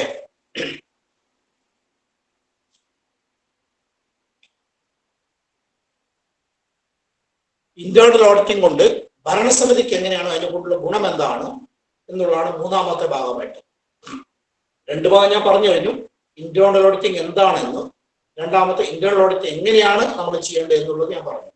മൂന്നാമത്, അതുകൊണ്ട് ഭരണസമിതിക്ക് എന്താണ് നേട്ടം, ഭരണസമിതിക്ക് അതുകൊണ്ടുള്ള നേട്ടം എന്താണ്, അത് ഞാനിവിടെ സൂചിപ്പിച്ചു. പക്ഷെ എങ്കിലും കുറെ കാര്യങ്ങൾ അതിന്റെ ഭാഗമായിട്ട് പറയാനുണ്ട്. നമ്മൾക്കറിയാം, ഭരണസമിതി എന്ന് പറയുന്നത് 5 വർഷക്കാലാണ് ഭരണസമിതിയുടെ കാലാവധി. പൊതുവെ ഭരണസമിതിയിൽ നമ്മൾ ഇപ്പം 2 എക്സ്പേർട്സ് എല്ലാം നമ്മൾ സ്വാഭാവികമായിട്ടും തിരഞ്ഞെടുക്കപ്പെടും. നമ്മുടെ സ്ഥാപനത്തിന്റെ മുഴുവൻ കാര്യങ്ങളും എല്ലാം അറിഞ്ഞു പഠിച്ചുകൊണ്ടല്ല ഒരാൾ ഭരണസമിതിയായിട്ട് വരുന്നത്. ഭരണസമിതിയായിട്ട് വന്നു കഴിഞ്ഞാൽ കുറെ കാര്യങ്ങൾ പഠിക്കാനുണ്ടാവും. സഹായികൾക്ക് ധാരാളം അനുഭവജ്ഞാനങ്ങൾ ഉണ്ടാവും. നേരത്തെ സഹകരണ മേഖലയിൽ പ്രവർത്തിച്ച ആൾ ധാരാളം ഉണ്ടാവും. ഇനി തീരെ പ്രവർത്തിക്കാത്ത ഫ്രഷ് ആയിട്ട് ആൾക്കാരുണ്ടാവും. സഹകരണ മേഖല ആദ്യമായിട്ട് കടന്നു വരുന്ന ആൾക്കാരുണ്ടാവും. നല്ല വിദ്യാസമ്പന്നരായിട്ടുള്ള ആൾക്കാരുണ്ടാവും. വിദ്യാഭ്യാസം കുറച്ച് കുറഞ്ഞവരെല്ലാവരും ഉണ്ടാവും. എല്ലാ ആൾക്കാരുമുള്ള ഒരു സഹകാരി സമൂഹമാണ് ജനാധിപത്യ രീതിയിൽ തിരഞ്ഞെടുക്കപ്പെടുന്ന ഒരു മാനേജ്മെന്റ് ആണ് നമ്മുടെ സഹകരണ സംഘങ്ങളിലുള്ളത്. സഹകാരി സമൂഹമാണ്. അതുകൊണ്ട് തന്നെ നമ്മളൊരു മാനേജ്മെന്റ് 13 ഭരണസമിതിയായി ചാർജ് എടുത്തു കഴിഞ്ഞാൽ എല്ലാം തികഞ്ഞു, അല്ലെങ്കിൽ ഇത് മുഴുവൻ നമുക്കറിയാം, ഇതിലെല്ലാ കാര്യങ്ങളും നമ്മളെ കൺട്രോളിലാണ്, എല്ലാ കാര്യങ്ങളും നടക്കുന്നത് എന്ന് ഭരണസമിതിക്ക് പറയാൻ കഴിയില്ല. കഴിയില്ല. സ്വാഭാവികമായിട്ടും അതിന് ചില പോരായ്മകളുണ്ട്, പരിമിതികളുണ്ട്. സ്വാഭാവികമായിട്ടും അത് നമ്മൾ മനസ്സിലാക്കണം. പിന്നെ ഭരണസമിതിക്ക് എല്ലാ ദിവസവും വന്നിട്ട് ഭരണസമിതി എന്ന് പറഞ്ഞാൽ ഓണററി കപ്പാസിറ്റിയാണ്. ഭരണസമിതി ഞങ്ങൾ ഓണററി കപ്പാസിറ്റിയാണ്. ഓണററി കപ്പാസിറ്റിയിൽ അവര് ചാർജ് എടുത്തു കഴിഞ്ഞാൽ ഒരു മാസത്തിൽ അല്ലെങ്കിൽ ചിലപ്പോൾ മാസത്തിൽ 2 പ്രാവശ്യം, ചിലയിടക്ക് മാസത്തിൽ 1 പ്രാവശ്യം യോഗം കൂടും. നമ്മുടെ നിയമത്തെ പറയുന്നുണ്ട് മാസത്തിൽ 1 തവണയെങ്കിലും യോഗം കൂടണം എന്ന് പറയുന്നുണ്ട്. അപ്പോഴും പറയുന്നുണ്ട്. മാസത്തിൽ ചിലപ്പോൾ 2 തവണ, ചിലയിടക്ക് 2 തവണ യോഗം കൂടും. യോഗം കൂടിയിട്ട് ഓരോ എല്ലാ കാര്യങ്ങളും ഇനി ആ യോഗത്തിന്റെ അവസ്ഥ ചിലപ്പോൾ ഉച്ചവരെ ആയിരിക്കും, ചിലപ്പോൾ വൈകുന്നേരം വരെ ഉണ്ടാവും, ചിലപ്പോൾ ഉച്ചശേഷം വൈകുന്നേരം വരെ ആയിരിക്കും. ഇപ്പൊ എല്ലാ കാര്യങ്ങളും പരിശോധിക്കപ്പെടാനോ ചർച്ചപ്പെടാനോ സമയമൊന്നും അവിടെ കാണില്ല. അപ്പൊ സ്വാഭാവികമായിട്ടും നമ്മൾ ഭരണസമിതിക്ക് അല്ലെങ്കിൽ ഭരണം നടത്താൻ വേണ്ടി ജനാധിപത്യത്തിൽ തിരഞ്ഞെടുക്കപ്പെടുന്ന ഭരണസമിതികൾക്ക് ചില പരിമിതികളുണ്ട് എന്നുള്ളത് നമ്മളെ സഹകാരി സമൂഹവും സഹകരണ സംഘങ്ങൾ എല്ലാവർക്കും അറിയാം. ജനങ്ങൾക്കെല്ലാം അറിയാമോ. അതുകൊണ്ട് തന്നെ ഈ മാനേജ്മെന്റ് അവരുടെ പരിമിതി വെച്ചുകൊണ്ട്, അവരെ പരിമിതി നിന്നുകൊണ്ട് എന്ത് ചെയ്യുന്നു? ജീവനക്കാരുണ്ട്, ജീവനക്കാരെ തിരഞ്ഞെടുക്കുന്നുണ്ട്. ഇന്റേണൽ ഓഡിറ്റേഴ്സ് അടക്കമുള്ള ജീവനക്കാരുണ്ട്. അവര് സത്യസന്ധമായിട്ട് കൃത്യമായിട്ട് ജോലി ചെയ്യും എന്നുള്ള വിശ്വാസത്തിലാണ് ഇവർ ഭരണം നടത്തുന്നത്. പൂർണ്ണമായിട്ടും അവരെ വിശ്വാസം എടുത്തുകൊണ്ടാണ് ഭരണസമിതി പ്രവർത്തിക്കുന്നത്, ഭരണം നടത്തി വരുന്നത്. തീർച്ചയായിട്ടും ജീവനക്കാർക്ക് അല്ലെങ്കിൽ ഇന്റേണൽ ഓഡിറ്റർ എന്നുള്ള ജീവനക്കാരന് അല്ലെങ്കിൽ മറ്റു ജീവനക്കാർക്കെല്ലാം അവരിൽ അർപ്പിച്ച വിശ്വാസം, ഭരണസമിതി അവരിൽ അർപ്പിച്ച വിശ്വാസം, അത് പ്രാവർത്തികമാക്കാൻ അവർ ബാധ്യസ്ഥരാണ്. അതല്ലാതെ ആവുമ്പോഴാണ് ഈ മിസ് ഓപ്പറേഷൻസ് അല്ലെങ്കിൽ ഒരുപാട് എറേഴ്സ് അല്ലെങ്കിൽ ഫ്രോഡുകൾ ഉണ്ടാവുന്നത്. അപ്പോൾ തീർച്ചയായിട്ടും യുക്തവിശ്വാസത്തോടുകൂടി ഏൽപ്പിച്ചുള്ള ജോലികൾ അവർ കൃത്യമായിട്ടും വളരെ വിശ്വാസത്തോടുകൂടിയും ഉത്തമ താല്പര്യത്തിനു വേണ്ടിയും ചെയ്യും എന്നുള്ള ഭരണസമിതിയുടെ പൂർണ്ണ വിശ്വാസം. അതിന്റെ ഭാഗമായിട്ടാണ് ഓരോ ജീവനക്കാരും ജോലി ചെയ്യേണ്ടത്. അങ്ങനെ ചെയ്യുമ്പോൾ, അങ്ങനെ ചെയ്യുന്ന ജീവനക്കാർ, അങ്ങനെ ഇന്റേണൽ ഓഡിറ്റർ എന്നുള്ള ജീവനക്കാർ അങ്ങനെ ചെയ്യുമ്പോഴാണ്, അങ്ങനെ സത്യസന്ധമായിട്ട് അയാളുടെ ജോലി നിർവഹിച്ചു വരുമ്പോഴാണ് അയാൾ ഏൽപ്പിച്ചിട്ടുള്ള, അയാൾ അർപ്പിച്ചിട്ടുള്ള വിശ്വാസം അയാൾക്ക് തിരിച്ചു കൊടുക്കാൻ കഴിയുന്നത്. അപ്പോൾ ഭരണസമിതിക്ക്, ഞാൻ പറഞ്ഞു വരുന്നത്, ഭരണസമിതിക്ക് പരിമിതിയുണ്ട്. ഈ പരിമിതി വെച്ചുകൊണ്ടാണ് ഭരണസമിതി പ്രവർത്തിക്കുന്നത്.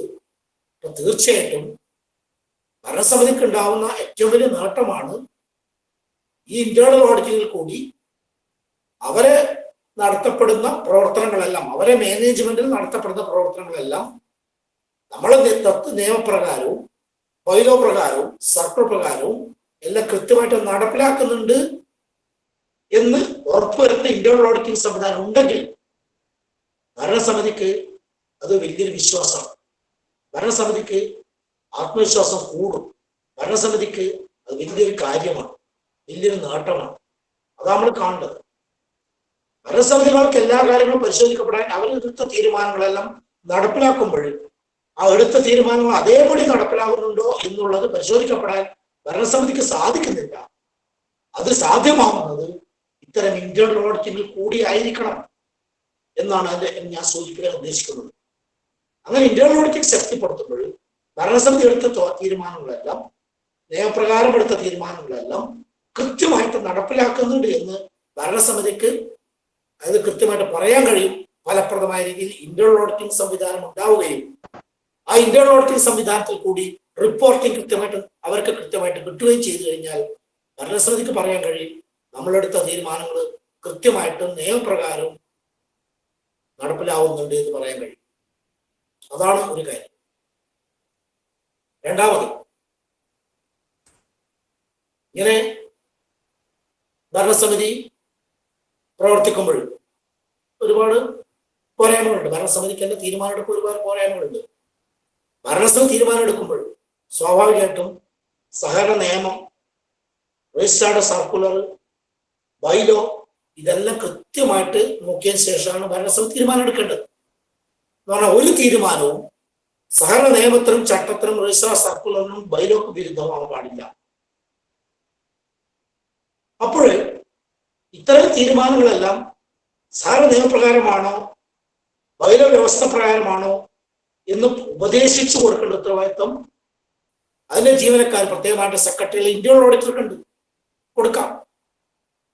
അപ്പോൾ ഇത് രണ്ട് കാര്യങ്ങളാണ് ശ്രദ്ധിക്കാനുള്ളത്. ഒന്ന്, ഭരണസമിതി എടുത്ത തീരുമാനങ്ങൾ ഫലപ്രദമായിട്ട് നടപ്പിലാവുന്നുണ്ട് എന്നുള്ളതും. രണ്ട്, ഭരണസമിതി എടുക്കുന്ന തീരുമാനങ്ങൾ സഹകരണ നിയമത്തിനും ചട്ടത്തിനും ബൈലോ വ്യവസ്ഥക്കും അനുസൃതമാണ് എല്ലാ തീരുമാനങ്ങളും എന്നും ഭരണസമിതിക്ക് ഉറപ്പുവരുത്താൻ കഴിയണം. അങ്ങനെ കഴിയത്തക്ക രീതിയിലുള്ള ഒരു ഉപദേശകനായിട്ട് മാറണം ഇന്റേണൽ ഓഡിറ്റ്. അതാണ് അയാളുടെ റോള് പ്രധാനമാണ്. സെക്രട്ടറിക്ക് എല്ലാ കാര്യങ്ങളും പരിശോധിക്കാൻ കഴിയില്ല. സെക്രട്ടറി ഉണ്ട്, സെക്രട്ടറി ഒരു ഭാഗത്തുണ്ട്, സ്വാഭാവികമായിട്ട് സെക്രട്ടറി കൃത്യമായിട്ട് ഉപദേശിക്കും. പക്ഷെ അതിൽ കവിഞ്ഞ് ഇത്തരം കാര്യങ്ങൾ കൃത്യമായിട്ട് നടപ്പിലാക്കുന്നുണ്ട് എന്നുള്ളത് ഉറപ്പുവരുത്താൻ ഇന്റേണൽ ഓഡിറ്ററുടെ റിപ്പോർട്ടിൽ കൂടി, അയാളുടെ റിപ്പോർട്ടിങ്ങിൽ കൂടി ഭരണസമിതിക്ക് കഴിയണം എന്നാണ് ഞാൻ പറയാൻ ഉദ്ദേശിക്കുന്നത്. അങ്ങനെ ഭരണസമിതിക്ക് ഏറ്റവും താങ്ങും തണലുമായിട്ട് ഭരണസമിതിക്ക് അവരുടെ പ്രവർത്തനങ്ങൾ കൃത്യമായിട്ടും നടപ്പിലാക്കാൻ തക്കത്തിലുള്ള ഗുണകരമായിട്ടുള്ള കാര്യങ്ങൾ ഇന്റേണൽ ഓഡിറ്റിൽ കൂടി കിട്ടാൻ കഴിയണം. അതാണ് ഏറ്റവും പ്രധാനമായിട്ട് നമ്മൾ ശ്രദ്ധിക്കേണ്ടത്. മാനേജ്മെന്റിന് അവരുടെ തീരുമാനങ്ങളിലെ എഫിഷ്യൻസി കൂട്ടാനും അവരുടെ തീരുമാനങ്ങളെ മെച്ചപ്പെടുത്താനും അവരുടെ പ്രവർത്തനങ്ങൾ മെച്ചപ്പെടുത്താനും കഴിയുന്ന ഒരു വഴികാട്ടിയായിട്ട്, അഡ്വൈസറായിട്ട് നമുക്ക് പറയാം. ഓഡിറ്റർ എന്ന് പറയുന്നത്, നമ്മുടെ ഓഡിറ്റർ എന്ന് പറയുന്നത് സ്വാഭാവികമായിട്ടും ഒരു ഫ്രണ്ട്, ഒരു അഡ്വൈസർ എന്നൊരു പ്രവർത്തിക്കേണ്ട ആളാണ്. എക്സ്റ്റേണൽ ഓഡിറ്റർ എന്ന് പറയുന്നത് അവരുടെ സംഘത്തിന്റെ പ്രവർത്തനങ്ങൾ കൃത്യമായിട്ട് അഡ്വൈസ് ചെയ്യാൻ, ഫ്രണ്ടായിട്ട് അഡ്വൈസ് ചെയ്യാൻ തരത്തിലുള്ള പ്രവർത്തനം നടത്തേണ്ട ആളാണ് ഓഡിറ്റർ. അപ്പൊ സ്വാഭാവിക ഇന്റേണൽ ഓഡിറ്റർ എന്ന് പറയുമ്പോൾ ഇന്റേണൽ മാനേജ്മെന്റിന് ഒരു ഫ്രണ്ടായിട്ട്, മാനേജ്മെന്റിന് ഒരു അഡ്വൈസറായിട്ട്, മാനേജ്മെന്റ് ഗുണകരമായ രീതിയിൽ നിർദ്ദേശങ്ങൾ ലഭിക്കത്തക്കതിലുള്ള ഒരു ഉദ്യോഗസ്ഥരായിട്ട് മാറാൻ ഈ ഇന്റേണൽ ഓഡിറ്റിന് കഴിയണം എന്നാണ് അതിന്റെ ഭാഗമായിട്ട് ചോദിക്കുന്നത്. അങ്ങനെ ഇന്റേണൽ ഓഡിറ്റിന് കൂടി മാനേജ്മെന്റിന്റെ കഴിവുകൾ, മാനേജ്മെന്റ് എഫിഷ്യൻസി വർദ്ധിപ്പിക്കാൻ കഴിയണം. നിർദ്ദേശങ്ങൾ കൂടി മാനേജ്മെന്റ് അറിവ്, മാനേജ്മെന്റ് എഫിഷ്യൻസി വർദ്ധിപ്പിക്കാൻ കഴിയണം. അങ്ങനെ അവരുടെ പ്രവർത്തനം മെച്ചപ്പെടുത്താൻ കഴിയണം എന്നാണ് എനിക്ക് സൂചിപ്പിക്കാനുള്ളത്. മൂന്നാമതായിട്ട് ഞാൻ പറഞ്ഞു നേരത്തെ, നമ്മളുടെ സ്ഥാപനത്തിൽ എറേഴ്സ് ഉണ്ട്, ഫ്രോഡ് മിസ്ഓപ്ഷൻ ഉണ്ട്. എറേഴ്സ് നമുക്കറിയാം, സാധാരണയായിട്ട് അക്കൗണ്ടിങ്ങിന്റെ ഭാഗമായിട്ട് എറേഴ്സ് വരും. അക്കൗണ്ടിങ്ങിന്റെ ഭാഗമായിട്ട് പ്രിൻസിപ്പൾ, എറേഴ്സ് ഓഫ് പ്രിൻസിപ്പൾ എന്ന് പറയും. എറേഴ്സ് ഓഫ് പ്രിൻസിപ്പൾ എന്ന് പറഞ്ഞാൽ അക്കൗണ്ടിങ് ഉദാഹരണമായിട്ട് നമ്മൾ ഒരു അക്കൗണ്ടിങ് പ്രിൻസിപ്പിളാണ്, debit what comes in, credit what goes out. സാധാരണ അക്കൗണ്ടിങ് പ്രിൻസിപ്പിളാണത്. Debit the receiver, credit the giver, accounting പ്രിൻസിപ്പിളാണ്. ഡെബിറ്റ് നമ്മൾ അസറ്റുകളാണെങ്കിൽ അസറ്റുകളെല്ലാം ഡെബിറ്റ് ചെയ്യും, ലയബിലിറ്റീസ് എല്ലാം ക്രെഡിറ്റ് ചെയ്യും. അസറ്റ് ഇൻക്രീസ് ചെയ്യുമ്പോൾ ഡെബിറ്റ് ചെയ്യും, അസറ്റ് ഡിക്രീസ് ചെയ്യുമ്പോൾ ക്രെഡിറ്റ് ചെയ്യും. നമ്മളെ കോപ്പറേറ്റീവ് അക്കൗണ്ടിങ് പറയുമ്പോൾ അസറ്റ് ഇൻക്രീസ് ചെയ്യുമ്പോൾ നമ്മൾ പേയ്മെന്റ് ആയിട്ട് കാണിക്കും, അസറ്റ് ഡിക്രീസ് ചെയ്യുമ്പോൾ റെസീറ്റ് ആയിട്ട് കാണിക്കും. അതുപോലെ ലയബിലിറ്റി ഇൻക്രീസ് ചെയ്യുമ്പോൾ റെസീറ്റ് ആയിട്ട് കാണിക്കും, ലയബിലിറ്റി ഡിക്രീസ് ചെയ്യുമ്പോൾ പേയ്മെന്റ് ആയിട്ട് കാണിക്കും. അതാണ് നമ്മൾ കോപ്പറേറ്റീവിന്റെ അക്കൗണ്ട് പ്രിൻസിപ്പിൾ. ലയബിലിറ്റി ഇൻക്രീസ് ചെയ്യുമ്പോൾ നമ്മൾ എപ്പോഴും അത് റെസീറ്റ് ആണ്. ലയബിലിറ്റി ഡിക്രീസ് ചെയ്യുമ്പോൾ പേയ്മെന്റ് ആണ്. അസറ്റ് ഇൻക്രീസ് ചെയ്യുമ്പോൾ പേയ്മെന്റ് ആണ്, അസറ്റ് ഡിക്രീസ് ചെയ്യുമ്പോൾ റിസീറ്റ് ആണ്. ഇതാണ് നമ്മുടെ കോപ്പറേറ്റീവ് അക്കൗണ്ടിങ്, കോപ്പറേറ്റീവിന്റെ അക്കൗണ്ടിങ് പ്രിൻസിപ്പിൾ പറയുന്നത്. നമുക്ക് ഡെബിറ്റ് ക്രെഡിറ്റും എന്ന് പറയുന്നത് പോലെ നമ്മൾ റിസീറ്റ് പേയ്മെന്റ് ആണ് പ്രധാനമായിട്ടും. R&D ആണ്. അസറ്റ് ഇൻക്രീസ് ചെയ്യുമ്പോൾ പേയ്മെന്റ്സിൽ കാണിക്കുക എന്നുള്ളത് അക്കൗണ്ടിങ് പ്രിൻസിപ്പിൾ ആണ്. അതിന് വിരുദ്ധമായിട്ട് അസറ്റ് ഇൻക്രീസ് ചെയ്യുമ്പോൾ റിസീറ്റ് കാണിച്ചു കഴിഞ്ഞാൽ അക്കൗണ്ടിങ് പ്രിൻസിപ്പിൾ വിരുദ്ധമായി. അത് ലയബിലിറ്റി ഇൻക്രീസ് ചെയ്യുമ്പോൾ റിസീറ്റ് കാണിക്കുക എന്നുള്ളതാണ്. ലയബിലിറ്റി ഇൻക്രീസ് ചെയ്യുമ്പോൾ അത് പേയ്മെന്റ് കാണിച്ചു കഴിഞ്ഞാൽ അക്കൗണ്ടിങ് പ്രിൻസിപ്പിൾ വിരുദ്ധമായി. അക്കൗണ്ടിങ് പ്രിൻസിപ്പിളിന് വിരുദ്ധമായിട്ടുള്ള എൻട്രീസ് വരുമ്പോഴും ഇത് accounting principle errors of principle എന്നാണ് പറയുക. Errors of principle. അതുപോലെ തന്നെ വളരെ പ്രധാനമായിട്ടുള്ള ലോണിന് നമ്മൾ ഇൻട്രസ്റ്റ് കളക്ട് ചെയ്യുന്നു. 10,000 രൂപ പ്രിൻസിപ്പിൾ, 1000 ഇൻട്രസ്റ്റ്. പ്രിൻസിപ്പിൾ ലോൺ അക്കൗണ്ടിൽ നമ്മൾ അതറിയാം, ലോൺ എന്നുള്ളത് അസറ്റാണ്. ലോൺ എന്നുള്ളത് നമുക്ക് അസറ്റാണ്. ഈ അസറ്റ് കളക്ട് ചെയ്യുമ്പോൾ ഡിക്രീസ് ചെയ്യണം. അസറ്റ് കളക്ട് ചെയ്യുമ്പോൾ ഡിക്രീസ് ചെയ്തുകൊണ്ട് നമ്മൾ ലോണിന് റെസീറ്റ് ആയിട്ട് കാണിക്കുക. അസറ്റ് ഡിക്രീസ് ചെയ്യുമ്പോൾ റെസീറ്റ് ആണ്. ഇൻട്രസ്റ്റ് കിട്ടുന്നത് ഇൻകം ആണ്. ഇൻട്രസ്റ്റ് കിട്ടുന്നത് ഇൻകം ആയതുകൊണ്ട് അതും റെസീറ്റ് കാണിക്കണം. പക്ഷെ രണ്ട് അക്കൗണ്ട് ആണ്. ഹെഡ് ഓഫ് അക്കൗണ്ട് രണ്ടാണ്. ഒന്ന് ലോൺ അക്കൗണ്ടിലാണ് റെസീറ്റ് വരുന്നത്, വേറെ ഇൻട്രസ്റ്റ് അക്കൗണ്ടിലാണ് റെസീറ്റ് വരുന്നത്. ലോൺ എന്നുള്ളത് അസറ്റ് ആണ്, ഇൻട്രസ്റ്റ് എന്നുള്ള ഇൻകം ആണ്. ലോൺ എന്നുള്ളത് ബാലൻസ് ഷീറ്റ് പോണ്ട ഐറ്റമാണ്, ഇൻട്രസ്റ്റ് എന്നുള്ള പ്രോഫിറ്റ് അക്കൗണ്ട് പോണ്ട ഐറ്റമാണ്. ഇതാണ് അക്കൗണ്ടിങ് പ്രിൻസിപ്പിൾ. ആ പ്രിൻസിപ്പിൾ വിരുദ്ധമായിട്ട് ലോണ് കിട്ടുന്ന പലിശയും ലോൺ എമൗണ്ടും കൂടി 10,000 1000 11,000 രൂപ നമ്മൾ ലോൺ അക്കൗണ്ടിൽ റെസീറ്റ് കാണിച്ചു കഴിഞ്ഞാൽ അത് അക്കൗണ്ടിങ് പ്രിൻസിപ്പിൾ വിരുദ്ധമായി. അങ്ങനെ അക്കൗണ്ടിങ് പ്രിൻസിപ്പിൾ വിരുദ്ധമായിട്ട് എൻട്രീസ് ഇടുമ്പോൾ യഥാസമയം പരിശോധിക്കപ്പെടാനും അത് കൃത്യമായിട്ട് കറക്റ്റ് ചെയ്യാനും അത് ആർക്ക് വേണ്ടിയാണ്? മാനേജറിന് വേണ്ടിയാണ്, അതിന്റെ മെമ്പർമാർക്ക് വേണ്ടിയാണ്.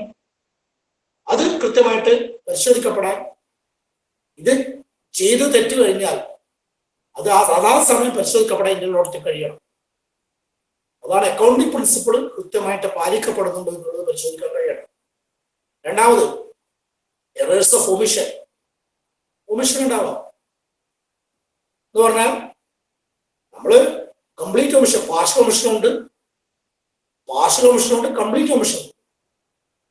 കംപ്ലീറ്റ് ഒമിഷൻ നമുക്ക് കണ്ടുപിടിക്കാൻ പ്രയാസമായി. പാർഷ്യൽ ഒമിഷൻ എളുപ്പം കണ്ടുപിടിക്കാം. പാർഷ്യൽ ഒമിഷൻ വന്നു കഴിഞ്ഞാൽ R&D ടാലി ആവില്ല. കംപ്ലീറ്റ് ഒമിഷൻ വന്നു കഴിഞ്ഞാൽ അത് R&D ടാലി ആവും. അതാണ് വ്യത്യാസം. അപ്പൊ പാർഷ്യൽ ഒമിഷനും കംപ്ലീറ്റ് ഒമിഷനും വന്നു കഴിഞ്ഞാൽ ഇത് രണ്ടും കണ്ടുപിടിക്കേണ്ട ഉത്തരവാദിത്വം നമുക്കുണ്ട്. പക്ഷേ പാർഷ്യൽ ഒമിഷൻ നമുക്ക് പെട്ടെന്ന് കണ്ടുപിടിക്കാം, കംപ്ലീറ്റ് ഒമിഷൻ കണ്ടുപിടിക്കാൻ പ്രയാസമായി.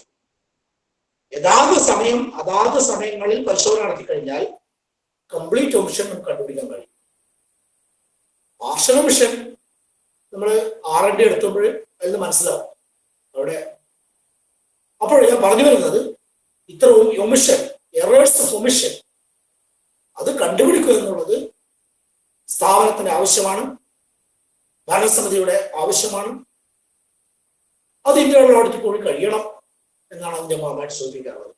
മൂന്നാമതായിട്ട് കോമ്പൻസേറ്റിംഗ് എറർ. ഒരു എറർ വന്നു, അതിന് കോമ്പൻസേറ്റ് ചെയ്തുകൊണ്ട് വേറൊരു എറർ. ഒരു എറർ തെറ്റ് വന്നു കഴിഞ്ഞാൽ അതിന് കോമ്പൻസേറ്റ് ചെയ്തുകൊണ്ട് വേറൊരു തെറ്റ് വന്നു. അങ്ങനെ കോമ്പൻസേറ്റിംഗ് എറർ വന്നു കഴിഞ്ഞാൽ അവിടെയും നമ്മൾ കണ്ടുപിടിക്കാൻ പ്രയാസമായിരിക്കും. അങ്ങനെ കോമ്പൻസേറ്റിംഗ് എറർ കണ്ടുപിടിക്കാൻ പ്രയാസമാകുമ്പോൾ അത് അതാത് സമയം പരിശോധിക്കപ്പെട്ടാൽ മാത്രമേ ഈ കോമ്പൻസേറ്റിംഗ് എറർ കണ്ടുപിടിക്കാൻ കഴിയൂ. അതുപോലെ എറർ ഓഫ് കമ്മീഷൻ. നമ്മൾ ടോട്ടൽ ചെയ്യുമ്പോൾ മിസ്റ്റേക്കുകൾ, എറർ ഓഫ് കമ്മീഷൻ ടോട്ടൽ ചെയ്യുമ്പോൾ മിസ്റ്റേക്കുകൾ. 428 എന്ന് പറയുന്നത് 428, നമ്മൾ എഴുതും 482. 428 എഴുതുപോലെ 452 എഴുതുമ്പോൾ ഇപ്പോഴും കമ്പ്യൂട്ടറിലാണ്, എന്നാലും നമ്മൾ എൻട്രി ചെയ്യുമ്പോൾ ചിലപ്പോൾ മാറിപ്പോകും.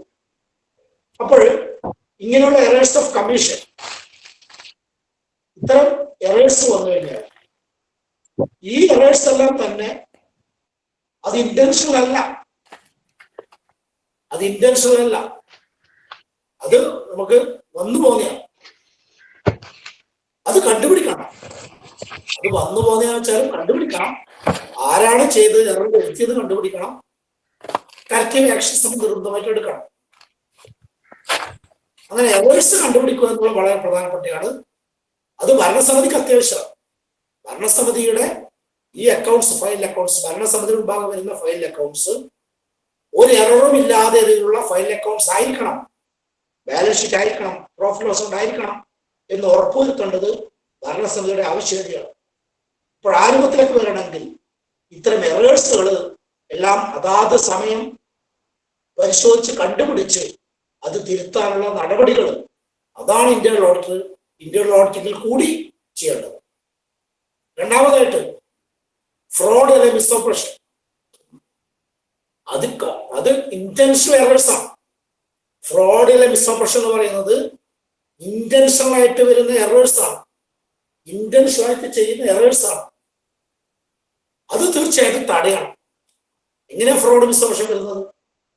ഫ്രോഡ് മിസ്ഓപ്പറേഷൻ വരാൻ ഏറ്റവും ഇപ്പോൾ നമ്മൾ കണ്ടുവരുന്ന ഏറ്റവും ഏരിയ എന്ന് പറയുന്നത് ഈ ലോണാണ്, ലോൺ പേയ്മെന്റുകളാണ്.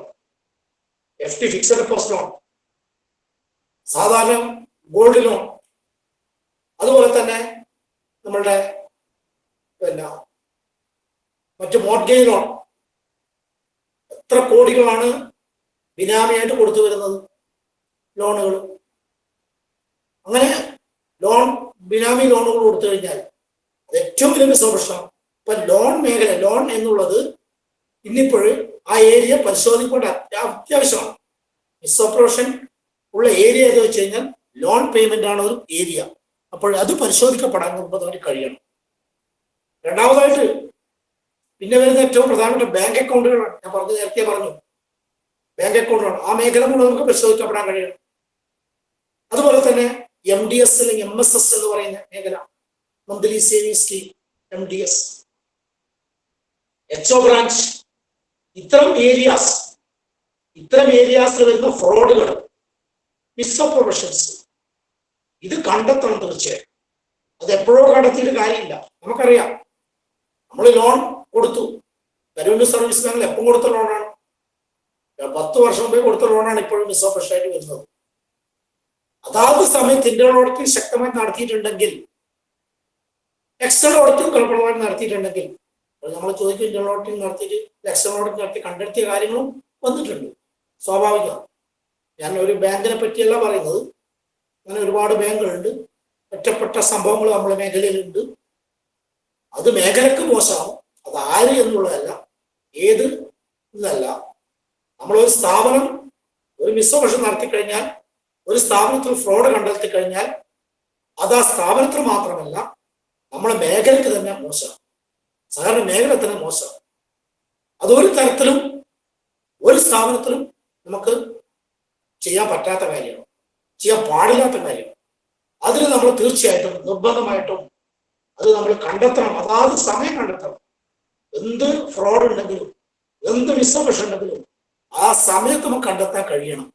അങ്ങനെ കണ്ടെത്താൻ കഴിഞ്ഞിട്ടില്ലെങ്കിൽ പിന്നീട് അത് നമുക്ക് വലിയൊരു ബാധ്യതയായിട്ട്, നമ്മളെ സ്ഥാപനത്തിന് തന്നെ അത് ഏറ്റവും വലിയ കളങ്കമായിട്ട്, മേഖലക്ക് തന്നെ ഏറ്റവും വലിയ കളങ്കമായിട്ട് മാറുകയാണ്.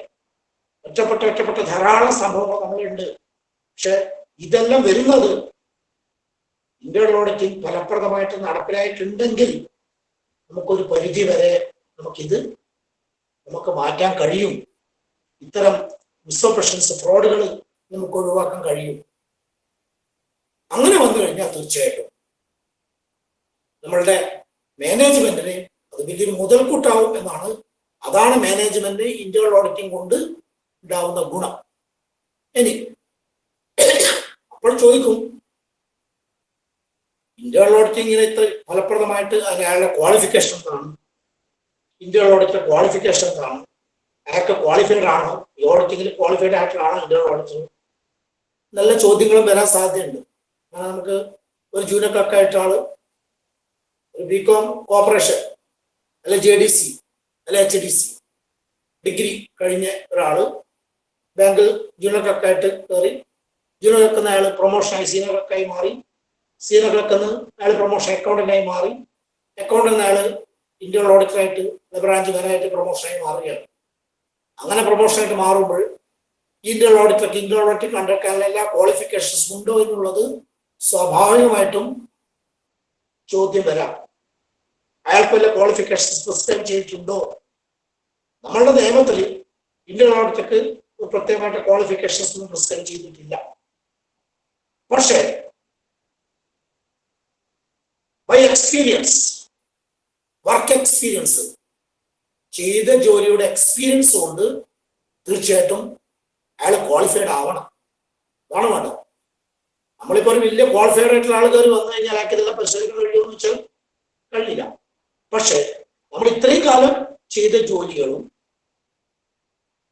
നമ്മൾ ഈ കാലത്തിനിടയിൽ നിന്നെല്ലാം നമ്മൾക്ക് ഡിപ്പാർട്ട്മെന്റിൽ നിന്നും അതുപോലെ തന്നെ ഇൻസ്റ്റിറ്റ്യൂട്ടിൽ ഈ നമ്മളുടെ നിയമത്തിന്റെ ഭാഗമായിട്ട് കിട്ടുന്ന ട്രെയിനിൽ കൂടിയും നമ്മൾ കിട്ടുന്ന അറിവുകൾ അത് ഉപയോഗിച്ചുകൊണ്ട് നമുക്ക് അറിവ് മെച്ചപ്പെടുത്താനും അങ്ങനെ നമ്മൾ ഇന്റേണൽ ഓഡിറ്റിംഗ് എന്നുള്ള ജോലിയിലേക്ക് ക്വാളിഫൈഡ് ആവാനും നമ്മൾ സ്വയം നമുക്ക് കഴിയണം. അങ്ങനെ ഒരു ക്വാളിഫിക്കേഷൻ നമുക്ക് അറ്റൈൻ ചെയ്യാൻ നമുക്ക് ഓരോരാൾക്കും കഴിയണം, ഓരോ ജീവനക്കാരനും കഴിയണം. അതാണ് ഏറ്റവും പ്രധാനം. അല്ലാതെ നമ്മൾ വേറെ നിങ്ങൾ പ്രത്യേകമായിട്ട് ക്വാളിഫിക്കേഷൻ പ്രിസ്ക്രൈബ് ചെയ്തുകൊണ്ടൊന്നും പ്രിസ്ക്രൈബ് ഇതുവരെ ചെയ്തിട്ടില്ല. പ്രിസ്ക്രൈബ് ചെയ്തു കഴിഞ്ഞാലും ഇന്റേണൽ ഓഡിറ്റിംഗ് സംവിധാനം മെച്ചപ്പെടും എന്നുള്ള വിശ്വാസം പേഴ്സണലായിട്ട് എനിക്കില്ല. പക്ഷെ നമ്മൾ എന്ത് വേണം? നമ്മൾ ചെയ്യുന്ന ജോലികൾ ഫലപ്രദമായിട്ട് മനസ്സിലാക്കാനും പഠിക്കാനും ആ അറിവുകളെ നമ്മൾ മെച്ചപ്പെടുത്താനും കഴിഞ്ഞാൽ തീർച്ചയായിട്ടും നമ്മൾ ഇന്റേണൽ ഓഡിറ്റർ വെൽ ക്വാളിഫൈഡ് ആവും, യാതൊരു സംശയമില്ല. ആ ജോലി അയാൾ ഫിറ്റ് ആവും. അങ്ങനെ ഓരോ ജീവനക്കാരനും ഓരോ ഏത് പോസ്റ്റ് എത്തിക്കഴിഞ്ഞാലും അതിലേക്ക് ക്വാളിഫിക്കേഷൻ അറ്റൈൻ ചെയ്യാൻ, ക്വാളിഫൈഡ് ആവാൻ കഴിയണം. ക്വാളിഫിക്കേഷൻ എന്ന് പറയുന്നത് അക്കാഡമിക് ക്വാളിഫിക്കേഷൻ ഞങ്ങൾ ഉദ്ദേശിക്കുന്നത് ആ ജോലി ചെയ്യാനുള്ള എല്ലാ ക്വാളിഫിക്കേഷനും അയാൾക്ക് കിട്ടത്തക്ക വിധത്തിൽ ജീവനക്കാരൻ സ്വയം മാറാൻ കഴിഞ്ഞാൽ തീർച്ചയായിട്ടും നമുക്ക് ഇന്റേണൽ ഓഡിറ്റിംഗ് ഫലപ്രദമായിട്ട് അല്ലെങ്കിൽ ഇന്റേണൽ ഓഡിറ്റർ ജോലി ഫലപ്രദമായിട്ട് നിർവഹിക്കാനും അത് മാനേജ്മെന്റിന് നല്ല മുതൽക്കൂട്ടാവാനും കഴിയും എന്നാണ് അതിന്റെ ഭാഗമായിട്ട് സൂചിപ്പിക്കാനുള്ളത്. നല്ല രീതിയിൽ നമുക്ക് ജോലി ചെയ്യാൻ കഴിയണം. ഇന്റേണൽ ഓഡിറ്റിംഗ് കൊണ്ട് നമുക്ക് ഫലപ്രദമായിട്ട് നമുക്ക് ജോലി ചെയ്യാൻ കഴിയണം. അങ്ങനെ നമ്മളുടെ സ്ഥാപനത്തെ മെച്ചപ്പെടുത്താനുള്ള പ്രവർത്തനമാണ് നമ്മൾ ഇന്റേണൽ ഓഡിറ്റർ എന്നുള്ള വിഭാഗം ജീവനക്കാരനെ കൊണ്ട് അല്ലെങ്കിൽ ഇന്റേണൽ ഓഡിറ്റർക്ക് നമുക്ക് കഴിയും. അതിപ്പം നമ്മളിപ്പോൾ ഉദാഹരണമായിട്ട് ചിലവര് അറ്റൻഡറായിട്ട് കയറിയിട്ടുണ്ടാവും, അല്ലെങ്കിൽ പ്യൂണായിട്ട് കയറിയിട്ടുണ്ടാവും. പ്യൂണായിട്ട് കയറി അറ്റൻഡറായി degree JDC qualified, JD qualify ചെയ്ത് ഡിഗ്രി ഉണ്ടാവും, നേരത്തെ ഡിഗ്രി ഉണ്ടാവും, BA വേറെ ഡിഗ്രി ആയിരിക്കും, JDC ക്വാളിഫൈഡ് ഉണ്ടാവും, BCom കോർപ്പറേഷൻ ആയിരിക്കും. അപ്പം അയാൾക്ക് പിന്നെ JDC ആവശ്യമില്ല. അപ്പൊ പുതിയ നിയമപ്രകാരം 1:4 എന്ന റേഷ്യോ പ്രകാരം ജൂനിയർ ക്ലർക്കിലേക്ക് വന്നു. ഇപ്പോൾ ജൂനിയർ ക്ലർക്കിലേക്ക് വന്നു. ആ ജൂനിയർ ക്ലർക്ക് വന്ന ആൾ 1:4 റേഷ്യോ പ്രകാരം ജൂനിയർ ക്ലർക്കിലേക്ക് വന്നു. സ്വാഭാവികമായിട്ടും സീനിയർ ക്ലർക്കാവും, സീനിയർ ക്ലർക്ക് അക്കൗണ്ടന്റ് ആവും, account branch manager internal auditor എന്നുള്ള പോസ്റ്റിലാവും. അങ്ങനെ ആവുമ്പോൾ അയാൾക്ക് ഇന്റേണൽ ഓഡിറ്റിലൂടെ ഈ ജോലികളെല്ലാം കൃത്യമായിട്ട് നിറവേറ്റാൻ കഴിയുമോ എന്നുള്ള സംശയങ്ങൾ പല സ്ഥലങ്ങളിലും ഉണ്ടാവും. സ്വാഭാവികമായിട്ട് അതിന് മറുപടി എന്നുള്ളത് ഞാൻ പറഞ്ഞത് ഇത്രയും കാലത്തെ ജോലിയുടെ പരിചയം എക്സ്പീരിയൻസ് കൊണ്ടും അതുപോലെ തന്നെ ഷോർട്ട് ടേം ട്രെയിനിങ് പ്രോഗ്രാം പോലെയുള്ള ട്രെയിനിങ് പ്രോഗ്രാമുകളിൽ നിന്ന് കിട്ടുന്ന അറിവുകൾ കൊണ്ടും പിന്നെ സ്വയം അറിവുകൾ ആർജിച്ചെടുത്തുകൊണ്ടും നമുക്ക് ഇന്റേണൽ ഓഡിറ്റിംഗ് എന്നുള്ള സംവിധാനം മെച്ചപ്പെടുത്താൻ ജീവനക്കാർക്ക് കഴിയണം എന്നാണ് അതിന്റെ ഭാഗമായിട്ട് സൂചിപ്പിക്കുന്നത്. വേറെ പ്രധാനപ്പെട്ട ഒരു കാര്യം കൂടിയുണ്ട്.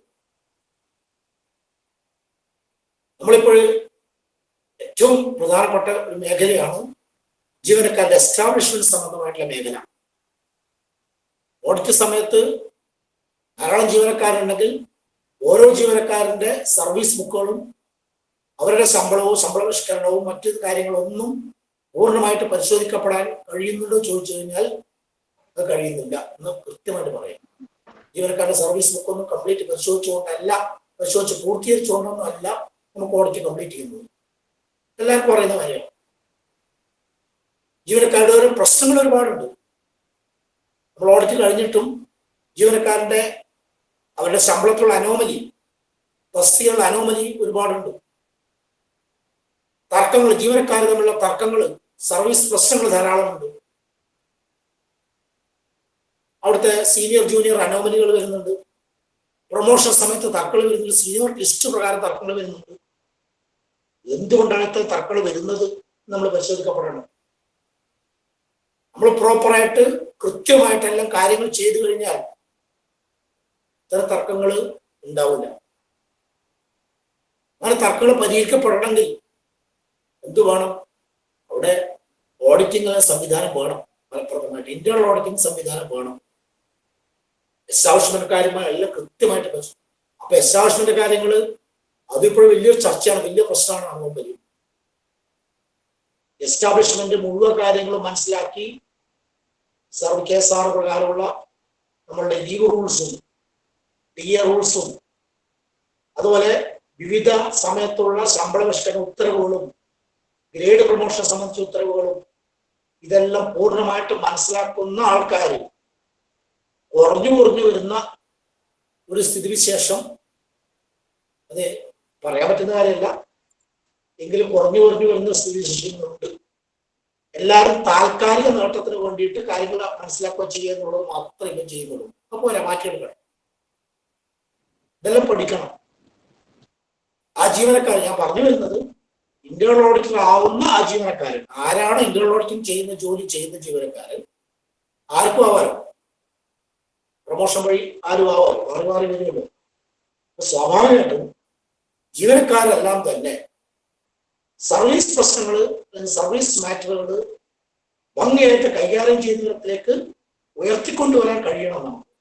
അത് ഇത്തരം വേദികൾ, ഇത്തരം സംവിധാനങ്ങൾ തീർച്ചയായിട്ടും അത് ഉപകരിക്കും. അത് പൂർണ്ണമായിട്ടും ഉപയോഗപ്പെടുത്താൻ ആർക്ക് കഴിയണം? ജീവനക്കാർക്ക് കഴിയണം. അത് അതിന്റെ അർത്ഥത്തിൽ പോസിറ്റീവായിട്ട് ആര് എന്ത് എന്നുള്ളതല്ല, പോസിറ്റീവായിട്ട് ആര് നടത്തുന്ന ഇത്തരം വിദ്യാഭ്യാസപരമായിട്ടുള്ള അറിവ് ലഭിക്കുന്ന സ്ഥലങ്ങളിൽ പോയി മനസ്സിലാക്കി സർവീസ് പ്രശ്നങ്ങൾ മുഴുവൻ പഠിക്കാൻ, അത് KSR വായിച്ചുകൊണ്ട് KSRന്റെ ക്ലാസ്സിൽ പോയിക്കൊണ്ട് നമ്മളെ ലീവ് അക്കൗണ്ടുകളും അതുപോലെ തന്നെ PA വാങ്ങുന്ന കാര്യങ്ങളെല്ലാം കൃത്യമായിട്ട് പ്രോപ്പർ ആണോ എന്ന് പരിശോധിക്കപ്പെടാൻ കഴിയാവുന്ന തരത്തിലേക്ക് ഇന്റേണൽ ഓഡിറ്റർ മാറ്റാൻ കഴിയണം. ഇന്റേണൽ ഓഡിറ്റർ മാറണം. അതുപോലെ തന്നെ സർവീസ് ബുക്കുകൾ കൃത്യമായിട്ട് തയ്യാറാക്കി വെക്കണം. അതിൽ ഓരോ എൻട്രീസും പ്രോപ്പർ ആണെന്ന് നോക്കണം. കൃത്യമായിട്ട് എൻട്രി ചെയ്യുന്നത് പല സ്ഥലങ്ങളിലും പ്രൊബേഷൻ ഡിക്ലെയർ ചെയ്യുന്നത് തന്നെ ചിലർക്ക് കാണുന്നില്ല. ഈ പ്രൊബേഷൻ ഡിക്ലെയർ ചെയ്യാൻ തന്നെ കൃത്യമായിട്ട് എൻട്രി സർവീസ് ബുക്കിൽ ഇല്ല. ജോയിൻ ചെയ്ത് കൃത്യമായിട്ടുള്ള കാര്യങ്ങൾ എഴുതുന്നില്ല. അതുപോലെ തന്നെ പ്രൊമോഷൻ സമയത്തുള്ള ഫിക്സേഷൻ, ഗ്രേഡ് പ്രൊമോഷൻ സമയത്തുള്ള ഫിക്സേഷൻ, അതുപോലെ ലീവ് അക്കൗണ്ടുകൾ, അവേൺ ലീവിന്റെ പേജുകൾ, അതുപോലെ നമ്മൾ ഹാഫ് പേ ലീവിന്റെ പേജുകൾ, ഇതൊന്നും കൃത്യമായിട്ട് നമ്മൾ അതിൽ എൻട്രി ചെയ്യുന്നില്ല. റണ്ണിങ് എൻട്രി കൃത്യമായിട്ടില്ല. ഇങ്ങനെ സർവീസ് ബുക്ക് ഇൻകംപ്ലീറ്റ് ആണ് പല സ്ഥാപനങ്ങളിലും നമുക്ക് കാണാൻ കഴിയും. ഓഡിറ്റ് റിപ്പോർട്ട് എടുത്ത് നോക്കിക്കഴിഞ്ഞാൽ ഏറ്റവും പ്രധാനമായിട്ടുള്ള ഒരു ഡിഫക്റ്റ് എന്ന് പറയുന്നത് സർവീസ് രജിസ്റ്റർ പൂർണ്ണമായിട്ട് എഴുതിയിട്ടില്ല എന്നുള്ള ഒരു വാക്കിൽ അവിടെ ഒതുങ്ങുന്നു. അതൊരിക്കലും പാടില്ല. അത് നമ്മൾ മാറ്റിയെടുക്കണം. അങ്ങനെ മാറ്റിയെടുക്കാൻ എന്ത് വേണം? സർവീസ് ബുക്ക് അപ്ഡേറ്റ് ചെയ്യണം. സർവീസ് ബുക്ക് അപ്ഡേറ്റ് ചെയ്യണം എന്ത് വേണം? അതേ തരത്തിൽ അതിന് ചെയ്യാൻ പറ്റുന്ന തരത്തിലുള്ള ജീവനക്കാർ നമ്മുടെ സ്ഥാപനത്തിൽ ഉണ്ടാവണം. അതുപോലെ തന്നെ അത് ചെയ്തിട്ടുണ്ട് എന്ന് ഉറപ്പുവരുത്താൻ പരിശോധിക്കപ്പെടാനുള്ള ഇന്റേണൽ ഓഡിറ്റിംഗ് സംവിധാനം നമ്മുടെ സ്ഥാപനത്തിൽ ഉണ്ടാവണം. ഇന്റേണൽ ഓഡിറ്റർ പഠിച്ചുകൊണ്ട് ഇന്റേണൽ ഓഡിറ്റിംഗ് സർവീസ് ബുക്ക് എല്ലാം എഴുതുക എന്നുള്ളതല്ല ഉദ്ദേശിക്കുന്നത്. മറ്റുള്ള ജീവനക്കാർ സർവീസ് ബുക്ക് കൈകാര്യം ചെയ്യുന്ന ജീവനക്കാർ ആരാണോ ആ ജീവനക്കാരെ സർവീസ് ബുക്ക് കൃത്യമായിട്ട് എഴുതി തയ്യാറാക്കി അത് ഇന്റേണൽ ഓഡിറ്റിൽ പരിശോധിക്കപ്പെടണമെങ്കിൽ അത് കണക്കായിട്ടുള്ള അറിവുണ്ടാവണം സ്വാഭാവികമായിട്ട്. അങ്ങനെ പരിശോധിക്കപ്പെടുന്ന രീതിയിലേക്ക് അറിവ് നേടിക്കൊണ്ട് അത് മുഴുവൻ പരിശോധിക്കപ്പെടുകയും അതിലെ തെറ്റുകുറ്റങ്ങൾ കണ്ടെത്തിക്കൊണ്ട് അത് പരിഹരിക്കപ്പെടാൻ തരത്തിലുള്ള ഒരു ഇന്റേണൽ ഓഡിറ്റിംഗ് സംവിധാനം നമ്മളെ സ്ഥാപനത്തിൽ തീർച്ചയായിട്ടും ഉണ്ടാവാം. അത് ഇല്ല എന്നുള്ളത് നമ്മളെ സർവീസ് കാര്യങ്ങൾ നോക്കിക്കഴിഞ്ഞാൽ, സംഘങ്ങളുടെ സർവീസ് കാര്യങ്ങൾ നോക്കിക്കഴിഞ്ഞാൽ, എൻ്റെ അനുഭവത്തിൽ എൻ്റെ 10-22 കൊല്ലത്തെ, ഞാൻ 22 കൊല്ലത്തിൽ 2 കൊല്ലം ഒഴിച്ച് ബാക്കി 20 വർഷവും ഞാൻ ഓഡിറ്റ് വിഭാഗത്തിലാണ് ജോലി ചെയ്തിട്ടുള്ളത്. അങ്ങനെ ഓഡിറ്റ് ചെയ്ത അനുഭവത്തിൽ കൂടി വിളിച്ചിട്ട് ഞാൻ പറയുകയാണ്, നമ്മളെ സർവീസ് ബുക്കുകളെല്ലാം തന്നെ പൂർണ്ണമായിട്ടും എഴുതി തയ്യാറാക്കുന്നില്ല, അത് പൂർണ്ണമായിട്ട് പരിശോധിക്കപ്പെടുന്നില്ല എന്നുള്ളത് സത്യമാണ്. അത് മാറ്റിയെടുക്കണം. അങ്ങനെ സർവീസ് ബുക്ക്, സർവീസ് ഭാഗങ്ങൾ, ജീവനക്കാരുടെ സേവന വേതനമായിട്ട് ബന്ധപ്പെടുന്ന എല്ലാ കാര്യങ്ങളും പരിശോധിച്ചുകൊണ്ട് അത് പ്രോപ്പറാണ് നടക്കുന്നത് എന്ന് ഭരണസമിതി കൃത്യമായിട്ട് റിപ്പോർട്ട് ചെയ്യാനുള്ള ഒരു ഇന്റേണൽ ഓഡിറ്റിംഗ് സംവിധാനം നമ്മുടെ സ്ഥാപനത്തിൽ തീർച്ചയായിട്ടും ഉണ്ടാവണം. ആ രൂപത്തിലേക്ക് നമ്മളെ ഇന്റേണൽ ഓഡിറ്റർമാർ ഉയർന്നു വരണം.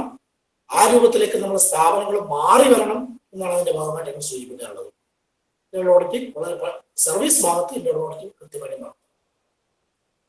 ഇതെല്ലാം ഭരണസമിതിക്ക് ഗുണമാണ്. കാരണം ഭരണസമിതി നേട്ടങ്ങളാണ് പറയുന്നത്. ഇന്റേണൽ ഓഡിറ്റിംഗ് കൊണ്ട് ഭരണസമിതിക്ക് ഉണ്ടാവുന്ന കാര്യങ്ങളാണ്. ഇത്തരം എറേഴ്സ് കൃത്യമായിട്ട് കണ്ടുപിടിച്ചു കഴിഞ്ഞാൽ, ഫ്രോഡുകൾ, മിസ്ഓപ്പറേഷൻ കണ്ടുപിടിച്ചു കഴിഞ്ഞാൽ, അതുപോലെ തന്നെ ഈ സർവീസ് ബുക്കുകൾ കൃത്യമായിട്ട് എഴുതി തയ്യാറാക്കി അതിൽ ഒരു അനോമലിയും ഒരു സർവീസ് പ്രശ്നങ്ങളും ഇല്ലെങ്കിൽ അതിന്റെ ഗുണം ആർക്കാണ്? ഭരണസമിതിക്ക് തന്നെയാണ്, ഓരോരുത്തർക്കും അല്ല. അല്ലെങ്കിൽ കേസും മറ്റു കാര്യം പരാതിയും ഇതെല്ലാമായിട്ട് ഭരണസമിതി വിഭാഗയും ഡിപ്പാർട്ട്മെന്റ് വിഭാഗയും പോകും. അങ്ങനെ ധാരാളം പ്രശ്നങ്ങൾ നമ്മുടെ മുമ്പിലുണ്ട്. പക്ഷെ ചില പരിഹരിക്കപ്പെടാൻ കഴിയുന്നില്ല. അവസാനം കോടതിയിലെത്തുകയാണ്. അത് യഥാസമയം അത് പരിശോധിച്ചുകൊണ്ട് യഥാസമയം അതിലെ പരാതികൾ അല്ലെങ്കിൽ അതിലെ തെറ്റുകൾ, അതിലെ ഡിഫക്റ്റുകൾ യഥാസമയം നമുക്ക് പരിഹരിക്കപ്പെടാൻ കഴിയണം. അങ്ങനെ ഇന്റേണൽ ഓഡിറ്റിംഗ് സംവിധാനം കൂടുതൽ മെച്ചപ്പെടാൻ കഴിയണം എന്നാണ് അതിന്റെ ഭാഗമായിട്ട് എനിക്ക് സൂചിപ്പിക്കാനുള്ളത്. ഭരണസമിതിക്കുള്ള നേട്ടങ്ങളാണ് ഞാൻ ഈ പറഞ്ഞ കാര്യങ്ങൾ. ഇനി പൊതുവെ ഇന്റേണൽ ഓഡിറ്റിംഗ് മെച്ചപ്പെട്ടു കഴിഞ്ഞാൽ, ഞാൻ പറഞ്ഞു ഈ 3 കാര്യങ്ങളെ പറഞ്ഞു കഴിഞ്ഞു. ഇന്റേണൽ ഓഡിറ്റിംഗ് എന്താണെന്നും അതെങ്ങനെയാണ് നടപ്പിലാക്കേണ്ടതെന്നും, മൂന്നാമതായിട്ട് ഇന്റേണൽ ഓഡിറ്റിംഗ് കൊണ്ട് ഭരണസമിതിക്ക് ഉണ്ടാവുന്ന നേട്ടം എന്താണെന്നും, ഇനി ഇന്റേണൽ ഓഡിറ്റിംഗ് കൊണ്ട് പൊതുവായിട്ടുള്ള നേട്ടം, പൊതുവായിട്ടുള്ള ഗുണം എന്താണെന്ന് അടുത്ത് പറയുന്നു. ലാസ്റ്റ് കൺക്ലൂഡ് ചെയ്തുകൊണ്ട് പറയുന്നത്, ഇന്റേണൽ ഓഡിറ്റിംഗ് കൊണ്ട് മെമ്പർമാർക്കുള്ള ഗുണം, പൊതുസമൂഹത്തിനുള്ള ഗുണം, സഹകരണ വകുപ്പിനുള്ള ഗുണം എല്ലാം ഉണ്ട്. മെമ്പർമാർക്ക് ഗുണം എന്താണ്? ഇന്റേണൽ ഓഡിറ്റിംഗ് കൊണ്ട് മെമ്പർമാർക്ക് ഗുണം എന്താണ്? ഇന്റേണൽ ഓഡിറ്റിംഗ് ഫലപ്രദമായിട്ട് നടപ്പിലാക്കി കഴിഞ്ഞാൽ, ഞാൻ പറഞ്ഞില്ല, പറയാൻ പോകുകയെന്ന് വെച്ചാൽ, ഒരു സ്ഥാപനത്തിന്റെ ഫണ്ട് എന്ന് പറയുന്നത്, ഒരു സൊസൈറ്റിയുടെ ഫണ്ട് എന്ന് പറയുന്നത് ഷെയർ ക്യാപിറ്റൽ ഒന്നാമത്, ഡെപ്പോസിറ്റ്സ്, ബോറോയിങ്സ്, ഇതാണ് ഫണ്ട്. ഇതാണ് ഏറ്റവും പ്രധാനപ്പെട്ട ഫണ്ട്. അതിനുശേഷമാണ് ലാഭം ഉണ്ടാകുന്ന ഫണ്ടും ലാഭത്തെ മാറ്റിവെക്കുന്ന റിസർവ് ഫണ്ട് എല്ലാം അതിനുശേഷമാണ്. മെയിൻ ഫണ്ട് എന്ന് പറയുന്നത് deposit, share capital, deposits, borrowings. Borrowings ഉണ്ടെങ്കിൽ ചിലടക്കില്ല. ആ ഫണ്ട് എങ്ങനെ ഉപയോഗിക്കുന്നത്? ഫണ്ട് ഉപയോഗിക്കുന്നത് നമുക്കറിയാം. നമ്മൾ ലോൺ കൊടുക്കും, കുറെ ഇൻവെസ്റ്റ്മെന്റ്, ബിൽഡിങ്ങും അതുപോലെ ഫർണിച്ചറിൽ ഇൻവെസ്റ്റ്മെന്റ് നടത്തും, ബാക്കി പൈസ ബാങ്കിലിടും. ഇതാണ് ഇൻവെസ്റ്റ്മെന്റ്. ഈ ഫണ്ടുകൾ നോക്കിയത് മനസ്സിലാക്കണം. ഫണ്ട് എന്ന് പറയുന്നത് ആരതാണ്? ഒരൊറ്റ ബാങ്കിന്റെ പൈസയല്ല. ഷെയർ ക്യാപിറ്റൽ മെമ്പർമാരുടെ പൈസയാണ്. ഡെപ്പോസിറ്റ്സ് പബ്ലിക്കിന്റെ പൈസയാണ്. ബോറോയിങ്സ് ആ വാങ്ങുന്ന സ്ഥാപനത്തിന്റെ പൈസയാണ്. ഇത് ഉപയോഗിക്കുന്നത് എങ്ങനെയാണ്? ഇത് ഉപയോഗിക്കുന്നത് നമ്മൾ മെമ്പർമാർക്ക് ലോൺ കൊടുക്കുന്നു, ഫർണിച്ചർ വാങ്ങുന്നു, ബിൽഡിംഗ് എടുക്കുന്നു, ബാങ്കിൽ നമ്മൾ ഇൻവെസ്റ്റ് ചെയ്യും. ഇത് ഉപയോഗിക്കുന്നു. ഇങ്ങനെ ഉപയോഗിക്കാൻ പാടുള്ളൂ. ഈ പൈസ കൊണ്ട് ജീവനക്കാർക്ക് ശമ്പളം കൊടുക്കാൻ പാടില്ല. ഈ പൈസ കൊണ്ട് ജീവനക്കാർക്ക് ശമ്പളം കൊടുക്കാൻ പറ്റില്ല. കൃത്യമായിട്ട് സർക്കുലറുണ്ട്. ഈ ഡെപ്പോസിറ്റ്സ്, ഷെയർ ക്യാപിറ്റൽ, അതുപോലെ ബോറോയിങ്സ് കൊണ്ട് ജീവനക്കാർക്ക് ശമ്പളം കൊടുക്കാൻ പറ്റില്ല. മറ്റ് ചെലവുകൾ നിർവഹിക്കാൻ പറ്റില്ല. ഇങ്ങനെ ഉപയോഗിക്കാൻ പറ്റുള്ളൂ. പക്ഷെ ഇത് പ്രോപ്പറായിട്ട് ഉപയോഗിച്ചിട്ടില്ല എങ്കിൽ, ഇതിങ്ങനെ ഉപയോഗിക്കാതെ വന്നാൽ, ഇതിൽ മിസ്ഓപ്പറേഷൻ വന്നു കഴിഞ്ഞാൽ ഇതിൽ ഫ്രോഡുകൾ വന്നു കഴിഞ്ഞാൽ ഈ ഫണ്ട് നഷ്ടമാവുന്ന ആർക്കാണ്? മെമ്പർമാർക്കാണ്. ഫണ്ട് നഷ്ടമാവുന്നത് ഡെപ്പോസിറ്റേഴ്സ് ആണ്, ബോറോയിങ്സ് ആണ്. ഡെപ്പോസിറ്റേഴ്സിന് നമുക്ക് ഡെപ്പോസിറ്റ് മടക്കി കൊടുക്കാൻ പറ്റാത്ത അവസ്ഥ വരും. ബോറോയിങ്സ് നമുക്ക് തിരിച്ചടക്കാൻ പറ്റാത്ത അവസ്ഥ വരും. ഡെപ്പോസിറ്റ് ഷെയർ ഹോൾഡർമാരുടെ ഷെയർ ക്യാപിറ്റൽ മുഴുവൻ നഷ്ടമാവും. 5 പൈസ അവർക്ക് തിരിച്ചു കൊടുക്കാൻ പറ്റാത്ത അവസ്ഥ വരും. എന്ന് പറഞ്ഞാൽ പൊതുജനങ്ങളുടെ പബ്ലിക്കിന്റെ ഫണ്ട് ഉപയോഗിച്ചുകൊണ്ടാണ് നമ്മളെ സ്ഥാപനങ്ങൾ പ്രവർത്തിച്ചു വരുന്നത്. അങ്ങനെ പബ്ലിക്കിന്റെ ഫണ്ട് ഉപയോഗിച്ചുകൊണ്ട് നമ്മളെ സ്ഥാപനങ്ങൾ പ്രവർത്തിച്ചു വരുമ്പോൾ ഈ പബ്ലിക് ഫണ്ട് പ്രത്യേകിച്ച് ഷെയർ ഹോൾഡർ അവരുടെ പൈസകൾ വാങ്ങി നമ്മളെ സ്ഥാപനം പ്രവർത്തിച്ചു വരുമ്പോൾ ആ ഷെയർ ഹോൾഡർമാരിൽ നിന്നും വാങ്ങിച്ച പൈസ ഒരു പൈസയും നഷ്ടമില്ലാത്ത രീതിയിൽ ഉപയോഗിക്കുന്നുണ്ടെന്ന് ഉറപ്പ് കൊടുക്കാൻ നമുക്ക് ഷെയർ ഹോൾഡർമാർക്ക് കഴിയണം. പക്ഷേ നമ്മൾക്കൊരു സ്ഥാപനത്തിന് കഴിയുന്നില്ല. ആ ഷെയർ ഹോൾഡർമാർക്ക് വാങ്ങിച്ച പൈസ, പബ്ലിക്കിലേക്ക് വാങ്ങിച്ച പൈസ, അത് കൃത്യമായിട്ട് നമ്മളെ സ്ഥാപനത്തിൽ ഉപയോഗിച്ചുകൊണ്ട് ഒരു നഷ്ടമില്ലാതെ, ഒരു മിസ്ഇൻഫർമേഷനില്ലാതെ, ഒരു ഫ്രോഡുമില്ലാതെ നമ്മളെ സ്ഥാപനത്തിൽ കൃത്യമായിട്ടും എഫക്റ്റീവായിട്ട് ഉപയോഗിക്കുന്നുണ്ട് എന്ന് ഉറപ്പ് കൊടുക്കാൻ ഇന്റേണൽ ഓഡിറ്റിംഗ് ശക്തിപ്പെടുത്തൽ കൂടി നമുക്ക് കഴിയണം. അത് കഴിഞ്ഞിട്ടില്ലെങ്കിൽ അത് ഇന്റേണൽ ഓഡിറ്റിങ്ങിന്റെ കുറവാണ്, ഇന്റേണൽ ഓഡിറ്റിങ്ങിന്റെ കാര്യക്ഷമത ഇല്ലായ്മയാണ്. കാര്യക്ഷമമായ ഇന്റേണൽ ഓഡിറ്റിംഗിൽ കൂടി ഷെയർ ഹോൾഡർമാരുടെ ഒരു പൈസയും നഷ്ടമാവാത്ത രീതിയിൽ അത് കൃത്യമായിട്ട് ഉപയോഗിച്ചുകൊണ്ട് ഷെയർ ഹോൾഡർമാർക്ക് കൃത്യമായിട്ട് ഡിവിഡൻഡ് കൊടുത്തുകൊണ്ട് അവരെ പൈസ പൂർണ്ണമായിട്ട് സംരക്ഷിക്കുന്ന രീതിയിലേക്ക് നമുക്ക് മാറാൻ കഴിയണം. അതാണ് ഇന്റേണൽ ഓഡിറ്റിംഗ് കൂടി നമുക്ക് ഷെയർ ഹോൾഡർമാർക്ക് കൊടുക്കാൻ പറ്റുന്ന ഏറ്റവും വലിയ ഒരു പ്രതിഫലം. ഇന്റേണൽ ഓഡിറ്റിംഗ് ശക്തിപ്പെടുത്തൽ കൂടി നമ്മൾ ഷെയർ ഹോൾഡർമാർക്ക് കൊടുക്കാവുന്ന ഏറ്റവും വലിയ ഒരു വാഗ്ദാനം, അവർക്ക് കൊടുക്കാവുന്ന ഏറ്റവും വലിയ ഉറപ്പ്, അവരെ ഷെയറിന്റെ പൈസ നമ്മളിവിടെ കൃത്യമായിട്ട് ഉപയോഗിക്കുന്നുണ്ട് എന്നും അതൊന്നും നഷ്ടപ്പെടില്ല എന്നും അവർ കൃത്യമായിട്ട് ഡിവിഡൻഡ് കൊടുക്കാൻ പറ്റും എന്നുള്ളതാണ്. അത് കൃത്യമായിട്ടുണ്ടെങ്കിൽ തീർച്ചയായിട്ടും ഷെയർ ഹോൾഡർമാരുടെ മുമ്പിൽ തലയോടെ മാന്യമായ രീതിയിൽ നമുക്ക് നിന്ന് സംസാരിക്കാൻ കഴിയും. രണ്ടാമത് ഡെപ്പോസിറ്റ്സ്. നമ്മളുടെ വർക്കിംഗ് ക്യാപിറ്റലിന്റെ ഭൂരിപക്ഷം 95% ഡെപ്പോസിറ്റിന് യാതൊരു സംശയമില്ല. 1000 കോടി വർക്കിംഗ് ക്യാപിറ്റൽ ആണെങ്കിൽ 900 കോടി ഡെപ്പോസിറ്റ് ആയിരിക്കും. അറിയാം. ഈ ഡെപ്പോസിറ്റർമാർക്ക് യഥാസമയം നമുക്ക് ഡെപ്പോസിറ്റ് മടക്കി കൊടുക്കണം, പലിശ മടക്കി കൊടുക്കണം. ആ ഡെപ്പോസിറ്റർമാർക്ക് അതിന്റെ ഡെപ്പോസിറ്റ് തുക മടക്കി കൊടുക്കാനും പലിശ മടക്കി കൊടുക്കാനുള്ള ഫണ്ട് വിനിയോഗമായിരിക്കണം നമ്മൾ ഇവിടെ നടത്തേണ്ടത്. അത് ഫ്രോഡായിട്ട് മിസ്അപ്രോപ്രിയേഷൻ നടത്തി നമ്മളെ സ്ഥാപനത്തിൽ തോന്നിയ പോലെ ഉപയോഗിച്ചു കഴിഞ്ഞാൽ ഈ പബ്ലിക്കിന്റെ ഡെപ്പോസിറ്റ് മടക്കി കൊടുക്കാൻ, അവർക്ക് പലിശ കൊടുക്കാൻ സാധിക്കാത്ത രീതിയിലേക്ക് മാറി വന്നു കഴിഞ്ഞാൽ പിന്നെ ആ സ്ഥാപനത്തിന്റെ റെപ്യൂട്ടേഷൻ മുഴുവൻ തകരും. ഒരു കാരണവശാലും അങ്ങനെ അവസ്ഥ ഉണ്ടാവാൻ പാടില്ല. അതുണ്ടാവാതിരിക്കാൻ നമ്മൾ ഇന്റേണൽ ഓഡിറ്റിംഗ് ശക്തിപ്പെടുത്തണം തീർച്ചയായും. മൂന്നാമത് ബോറോയിങ്സ്, കടമാണ്. സ്ഥാപനം വലിയ സ്ഥാപനം കടമാണ്. അത് കൃത്യമായി തിരിച്ചടച്ചാൽ മാത്രമേ കടം നമുക്ക് പിന്നെ കിട്ടുള്ളൂ. അത് തിരിച്ചടക്കാൻ കഴിയണം. അങ്ങനെ തിരിച്ചടക്കാൻ കഴിയുന്ന രീതിയിലേക്ക് നമ്മൾ ഫണ്ട് വിനിയോഗം മാറണം.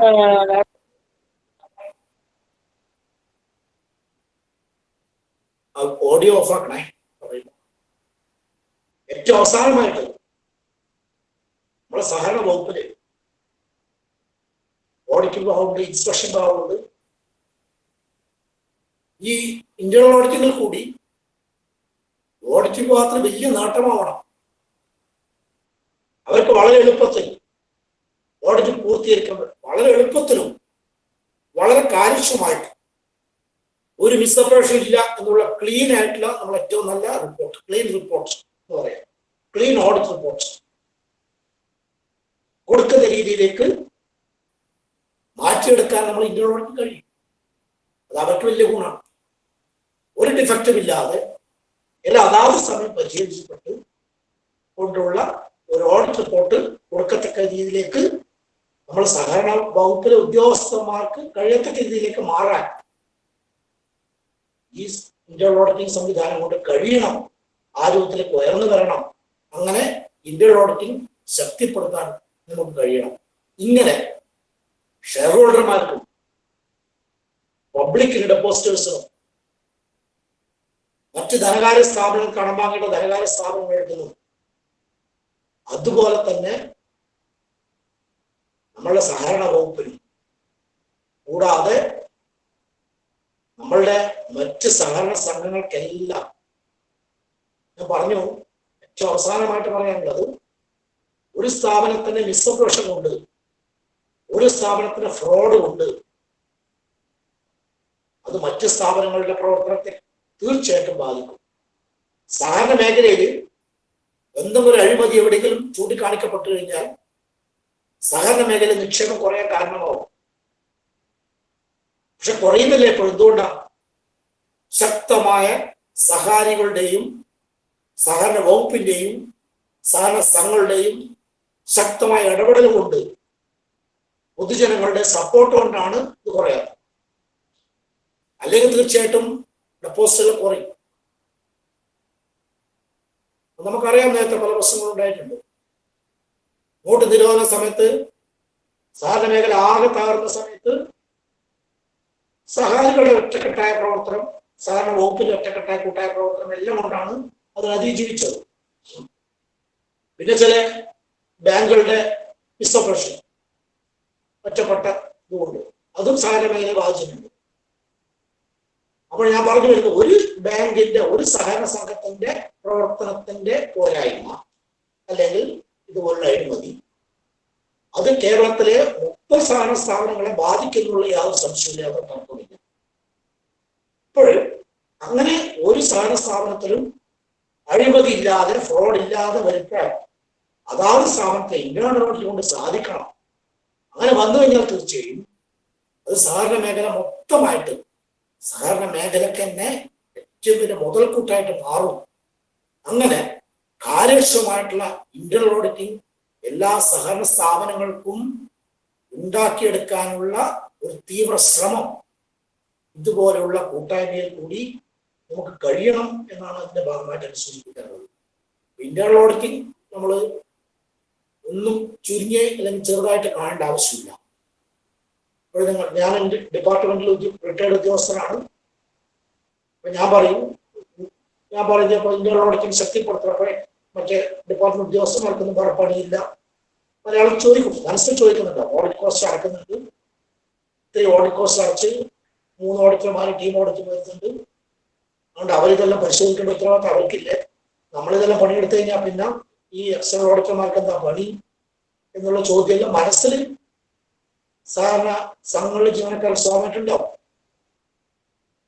ഞാൻ അതല്ല ഉദ്ദേശിക്കുന്നത്. സഹകരണ മേഖലയുടെ പൊതുവായിട്ടുള്ള ഉയർച്ചയ്ക്ക് വേണ്ടിയുള്ള ഉപദേശം മാത്രമാണ്, നിർദ്ദേശം മാത്രമാണ് ഞാൻ അവിടെ വെക്കുന്നത്. അത് ഒരു സഹകരണ വകുപ്പ്, ഒരു സഹകരണ സംഘം എന്നല്ല, അത് കൂട്ടായിട്ടുള്ള പ്രവർത്തനമാണ്. അങ്ങനെ വരുമ്പോൾ ഇന്റേണൽ ഓഡിറ്റിംഗ് ശക്തിപ്പെടുത്തണം, അതിന്റെ ഭാഗത്ത് എക്സ്റ്റേണൽ ഓഡിറ്റിംഗ് ശക്തിപ്പെടുത്തണം, മാനേജ്മെന്റ് കഴിവ് വർദ്ധിക്കണം, ജീവനക്കാരുടെ കഴിവ് വർദ്ധിക്കണം. ഇതെല്ലാം നമ്മളുടെ സഹകരണ മേഖലയുടെ പൊതുവായിട്ടുള്ള പ്രവർത്തനത്തെ മെച്ചപ്പെടുത്താൻ ഉതകുന്ന തരത്തിലുള്ള സംവിധാനം ആയിരിക്കണം. അതിനു വേണ്ടിയിട്ടുള്ള പ്രവർത്തനങ്ങളാണ് നമ്മൾ രാഷ്ട്രീയ ഭേദമന്യേ, ഒരു രാഷ്ട്രീയമൊന്നും കാണാതെ ഇതുപോലുള്ള കൂട്ടായ ഇത്തരം ഗ്രൂപ്പിൽ കൂടി, ഇത്തരം ടീമിൽ കൂടി നമുക്ക് ചെയ്യാൻ പറ്റുന്നത്. അങ്ങനെ സഹകാരികളെയും സഹകരണ ജീവനക്കാരുടെയും സഹകരണ വകുപ്പ് ജീവനക്കാരുടെയും എല്ലാം കൂട്ടായ പരിശ്രമത്തിൽ ഇത്തരം അറിവുകൾ വർദ്ധിപ്പിക്കാൻ, ഇത്തരം സംവിധാനങ്ങൾ മെച്ചപ്പെടുത്താൻ കഴിഞ്ഞാൽ തീർച്ചയായിട്ടും സഹകരണ മേഖലയ്ക്ക് ഏറ്റവും വലിയ ഗുണകരമായിരിക്കും എന്ന് മാത്രം സൂചിപ്പിച്ചുകൊണ്ട് പറഞ്ഞ കാര്യങ്ങൾ ധാരാളം സംശയങ്ങൾ ഉണ്ടാവും. ഉള്ള സമയമാണ്. ഞാൻ ക്ലാസ് ഇവിടെ എൻ്റെ പറയുന്ന കാര്യങ്ങളെയും നിങ്ങൾ പറയുന്ന കാര്യങ്ങളും കേട്ടുകൊണ്ട് നമ്മൾക്കതൊരു ഒരു ഫൈനൽ സൊല്യൂഷനൊന്നും അല്ല. ഫൈനൽ സൊല്യൂഷൻ പറയാൻ നമ്മൾ ആരുമല്ല. പക്ഷെ എങ്കിലും എൻ്റെ അഭിപ്രായങ്ങൾ ഞാനിവിടെ പറഞ്ഞതേ ഉള്ളൂ. അതിൽ വ്യത്യസ്ത അഭിപ്രായങ്ങൾ ഉണ്ടാവും, അഭിപ്രായ വ്യത്യാസങ്ങൾ ഉണ്ടാവും. പ്രായോഗികമായിട്ടുള്ള അനുഭവജ്ഞാനം നിങ്ങൾ ഉണ്ടാവും. അത് ചില പോരായ്മകൾ നടപ്പിലാക്കുന്നതിനുള്ള പോരായ്മകൾ ഉണ്ടാവും. അതെല്ലാം ചൂണ്ടിക്കാണിച്ചുകൊണ്ട് ചർച്ചയിൽ കൂടി എങ്ങനെ മെച്ചപ്പെടുത്താൻ കഴിയും കൂടി ചർച്ച ചെയ്താൽ മാത്രമേ നമ്മൾ ഈ ടീമിന്റെ പ്രവർത്തനം മെച്ചപ്പെടാൻ കഴിയും. അതിനുള്ള സമയത്ത് നമുക്കത് ഉന്നയിക്കാം. ഞാൻ പറഞ്ഞ കാര്യങ്ങൾ ക്ലിയർ ആയി, അത് ആദ്യം അറിയണം. ഞാൻ പറഞ്ഞ കാര്യങ്ങൾ ക്ലിയർ ആയിനോ? ആരൊന്നും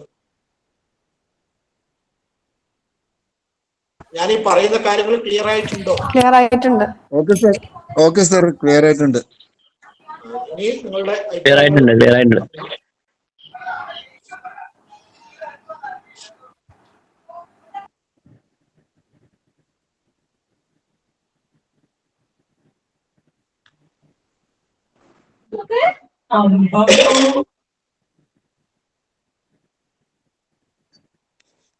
നിങ്ങളുടെ അഭിപ്രായങ്ങൾ ഓരോന്ന് പറയാം. നാളെ നമ്മളിത് ഇതാവും, പൂർണ്ണമാവും.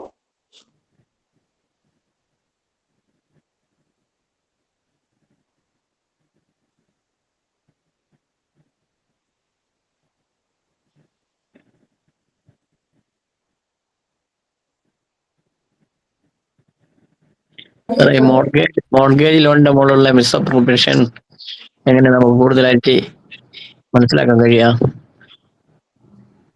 ഓക്കെ, എല്ലാം കൂടെ ഒരുമിച്ച് പറഞ്ഞാൽ മതിയോ അല്ല അന്നേരം തന്നെ പറയണോ? ഒന്നിച്ച് പറയാം സാർ, ഒന്നിച്ച് പറയാം. ഒന്നിച്ച് പറയാം, നോട്ട് ചെയ്ത് ഒന്നിച്ച് പറയാം അല്ലേ? ഓക്കെ ഓക്കെ ഓക്കെ, അപ്പൊ ഞാൻ കുറിച്ച് വെക്കാം. സർ ഈ കൺവെർഷൻ രജിസ്റ്റർ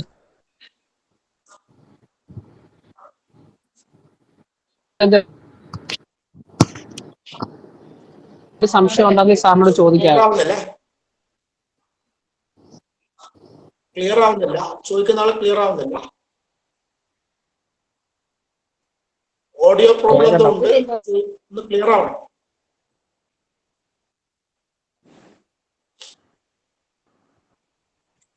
സർ ഈ കൺവെർഷൻ രജിസ്റ്റർ സൂക്ഷിക്കണം എന്ന് പറഞ്ഞില്ല, അതൊന്ന് വ്യക്തമായിട്ട് പറഞ്ഞു തരുമോ? മാനുഫാക്ചറിങ് വീവേഴ്സ് സൊസൈറ്റിയിലൊക്കെ ഉള്ള. ഓക്കെ, പറയാം.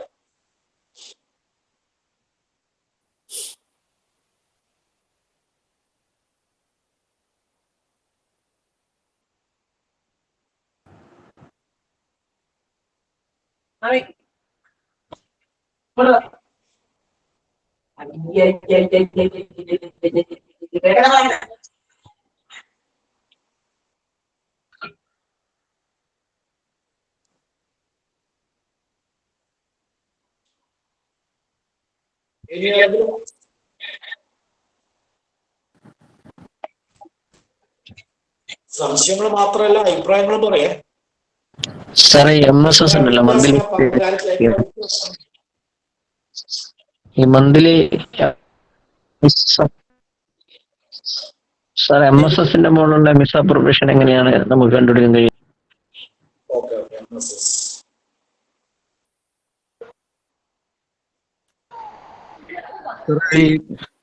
ഇന്ത്യയുടെ ഓഡിറ്ററുടെ വിദ്യാഭ്യാസ യോഗ്യത സംബന്ധിച്ച് സാറ് സൂചിപ്പിച്ചിട്ടുണ്ട്, അതൊന്നും കൂടി വ്യക്തമാക്കണം. വിദ്യാഭ്യാസ യോഗ്യതയെ പറ്റിയാ? അതെ അതെ, അല്ല ആർക്കുള്ള വിദ്യാഭ്യാസ യോഗ്യത? ഇന്റേണൽ ഓഡിറ്റർക്കുള്ളത്. അത് പ്രത്യേകം പരാമർശിച്ചിട്ടില്ല എന്നുള്ള അതുകൊണ്ട്.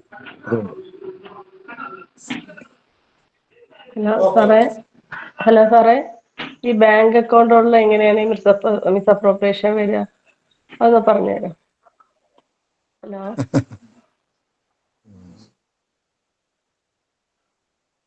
സാർ, ഒരു ഡൗട്ട് ഉണ്ട്. സോ നമുക്കിപ്പോ വരുന്നത് ഇന്ത്യൻ ഓഡിറ്റർ ബാർ മാനേജർ എന്നല്ലേ? സാർ ഇപ്പൊ ഇവിടെ ഒരു ക്വസ്റ്റ്യൻ ചോദിച്ചില്ല, നമുക്ക് ക്വാളിഫിക്കേഷൻ ഒന്നും സ്പെസിഫൈ ചെയ്തിട്ടില്ലാന്ന്. അപ്പൊ നമുക്ക് ഡിഗ്രി ഇല്ലാത്ത ഒരാൾക്ക് നമ്മളെ ബാങ്കിൽ വേക്കൻസി ഉണ്ടെങ്കിൽ ഇന്ത്യൻ ഓഡിറ്റർ ആയിട്ട് പ്രൊമോഷൻ കൊടുക്കുവോ?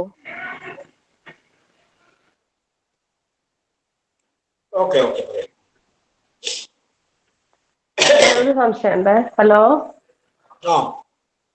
ബാങ്ക് അക്കൗണ്ടുകളിൽ എങ്ങനെയാണ് ഈ മിസ്അപ്രോപ്രിയേഷൻ വരിക? ആ ചോദിച്ചോളാം പറയാം. ആയിക്കോട്ടെ.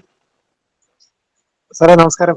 സാറേ നമ്മൾ ഈ ഇന്റേണൽ ഓഡിറ്റിംഗ് എന്നുള്ള ഒരു സംഭവത്തില് ജനറലി ചോദിക്കുകയാണ്, നമ്മൾ സാധാരണ ഒരു ബാങ്ക് ടാക്സുകളെ സംബന്ധിച്ചാൽ ബാങ്കിങ് ഇടപാടുകളെ സംബന്ധിച്ച് മാത്രം ഒരു ചെക്ക് ലിസ്റ്റ് ഉള്ള സാധനം കൺസോൾട്ടേറ്റ് വല്ലതും ഉണ്ടോ, അങ്ങനെ വല്ലതും സംഭവങ്ങൾ ഉണ്ടെങ്കിൽ എല്ലാവർക്കും യൂസ്ഫുൾ ആവും തോന്നുന്നു. അങ്ങനെ വല്ലതും സാധനം ഉണ്ടോ, അങ്ങനെ ഷെയർ ചെയ്യാത്ത കുറെ കൂടി ഒരു ജനറൽ ചെക്ക് ലിസ്റ്റ് എന്നുള്ളത് നമ്മൾ ഓരോ സാധനങ്ങൾ പറഞ്ഞു പോയിരുന്നു. അത് കൺസോൾട്ടേറ്റ് ആയിട്ട് ചെക്ക് ലിസ്റ്റ് പോലെ സാധനം കിട്ടാൻ കുറെ കൂടി ഉപകാരപ്പെടും തോന്നുന്നു.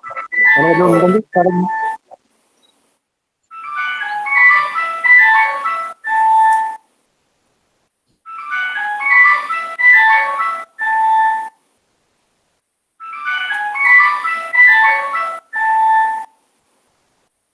ഒരു സെക്കൻഡ്.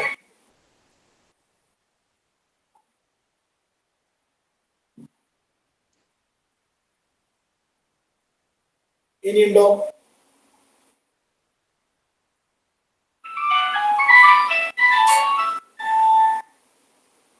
ഹലോ,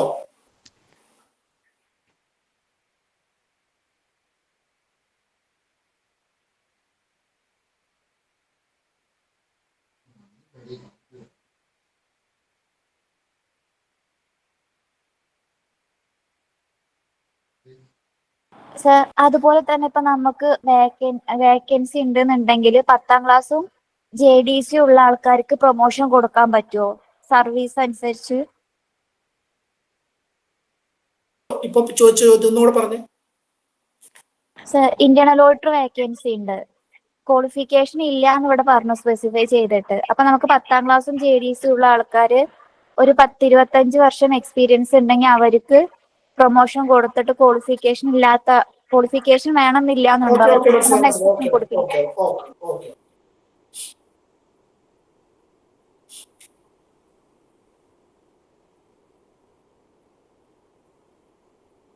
അപ്പൊ ഞാൻ ഇത് കഴിഞ്ഞ ബാക്കിയുള്ളവർക്ക് പിന്നെ സംശയം ചോദിക്കാം. ഞാനിപ്പം വന്ന സംശയങ്ങൾക്ക് മറുപടി ഓരോന്നോർന്ന് പറയാം. അതിലേറ്റവും പ്രസക്തമായിട്ടുള്ള ഒരു ചോദ്യമാണ് ഞാൻ അതിന് ആദ്യം മറുപടി പറയുന്നത്. ഇപ്പൊ ലാസ്റ്റ് ചോദിച്ചതും നേരത്തെ ചോദിച്ചിട്ടുണ്ടായിരുന്നു, 2-3 ആൾ ചോദിച്ചിട്ടുണ്ട്. ഇന്റേണൽ ഓഡിറ്റർക്ക് പ്രത്യേകമായിട്ട് വിദ്യാഭ്യാസ യോഗ്യത അങ്ങനെയല്ല പറഞ്ഞത്. ബ്രാഞ്ച് മാനേജർക്കുള്ള വിദ്യാഭ്യാസ യോഗ്യത തന്നെയാണ് ഇന്റേണൽ ഓഡിറ്റർക്ക്. Branch manager bar internal auditor. അല്ലാതെ ബ്രാഞ്ച് മാനേജർക്ക് പുറമെ ഇന്റേണൽ ഓഡിറ്റർക്ക് വേറെ പ്രത്യേകമായിട്ടുള്ള ഒരു വിദ്യാഭ്യാസ യോഗ്യത നിശ്ചയിച്ചിട്ടാന്നേ പറഞ്ഞിട്ടുണ്ട്. അത് പല ആളും തെറ്റിദ്ധരിച്ചിട്ടുണ്ട്. ഒരു ബ്രാഞ്ച് മാനേജർക്കുള്ള വിദ്യാഭ്യാസ യോഗ്യത എന്താ അത് നമുക്കറിയാം അല്ലേ? ബ്രാഞ്ച് മാനേജർക്കുള്ള വിദ്യാഭ്യാസ യോഗ്യത എന്താണ്? ബ്രാഞ്ച് മാനേജർക്കുള്ള വിദ്യാഭ്യാസ യോഗ്യത പറയുന്നത് ഏറ്റവും ആദ്യത്തെ ശമ്പളപരിഷ്കരണത്തില്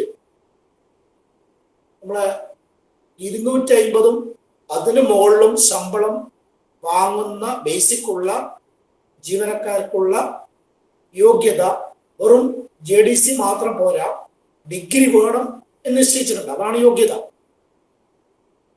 നമ്മൾ ഏറ്റവും ആദ്യം 1/1/74 ശമ്പളപരിഷ്കരണം വന്നത്.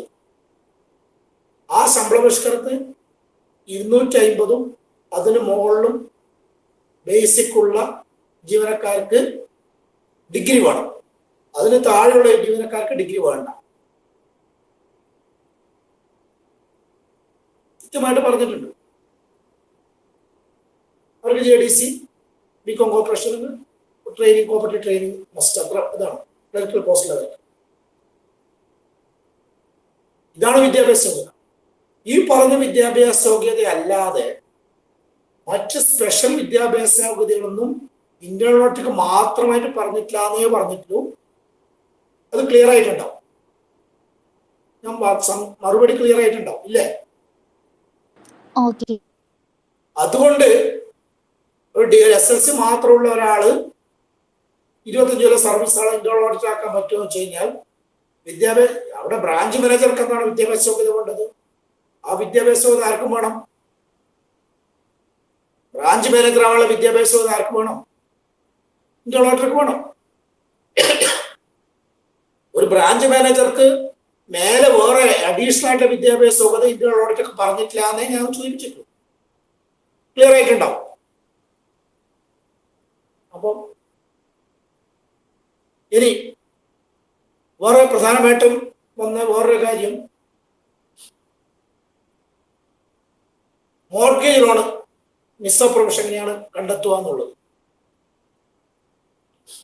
മോർഗേജ് ലോണിന് സ്വാഭാവികമായിട്ടും ഒരു ലീഗൽ ഒപ്പീനിയൻ ഉണ്ടാവും, ലീഗൽ അഡ്വൈസർ ഉണ്ടാവും, ലീഗൽ ഒപ്പീനിയൻ ഉണ്ടാവും.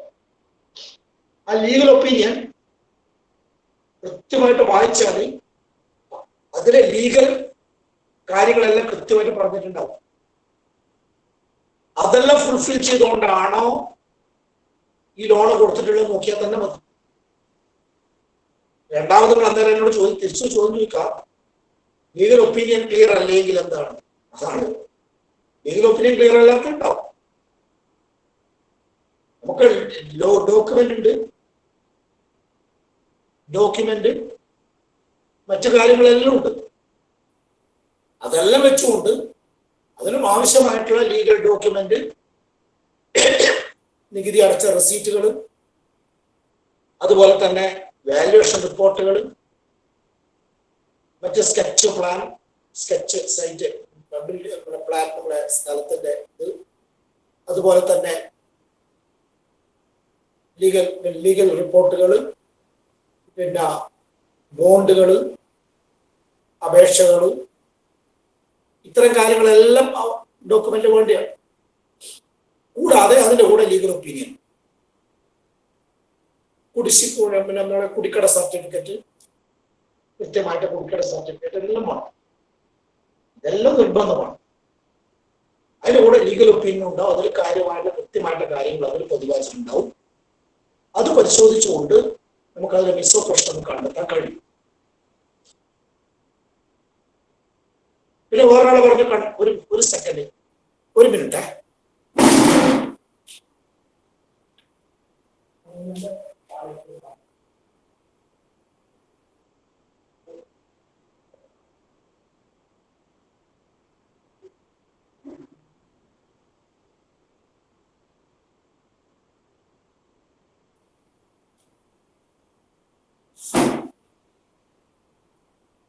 ഇവിടെ വേറൊരാൾ ചോദിച്ചു കൺവേർഷൻ രജിസ്റ്റർ എന്താണ്, എങ്ങനെയാണ് അതിന്റെ രീതി? നമ്മൾ സാധാരണ ഈ മാനുഫാക്ചറിങ് സ്ഥാപനത്തിലാണ് വീവേഴ്സ് സൊസൈറ്റി നമ്മൾക്കൊരു മുണ്ട്, സാധാരണ നമ്മളെ ബെഡ്ഷീറ്റ്, ഒരു ബെഡ്ഷീറ്റ് ഉണ്ടാക്കണമെങ്കിൽ അതിന് എത്ര നൂല് വേണം, എത്ര ഡൈ കെമിക്കൽസ് ആയിട്ടുള്ള ഡൈസ് വേണം, എത്ര ലേബറർ വേണം എന്ന് നമ്മൾ ചെയ്ത് സ്റ്റാൻഡേർഡ് ഉണ്ടാവും.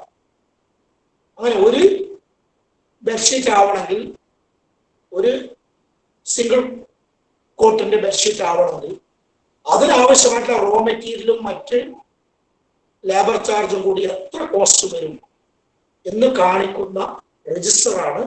എന്ന് പറഞ്ഞാൽ എത്ര റോ മെറ്റീരിയൽസും ലേബേഴ്സും കൊണ്ട് നമ്മൾക്ക് ഒരു ബെഡ്ഷീറ്റ് അല്ലെങ്കിൽ ഒരു ബെഡ്ഷീറ്റ് ഉണ്ടാക്കാൻ പറ്റും, കൺവേർട്ട് ചെയ്യാൻ പറ്റും എന്ന് കാണിക്കുന്ന രജിസ്റ്ററാണ് കൺവേർഷൻ രജിസ്റ്റർ. ക്ലിയർ ആയോ?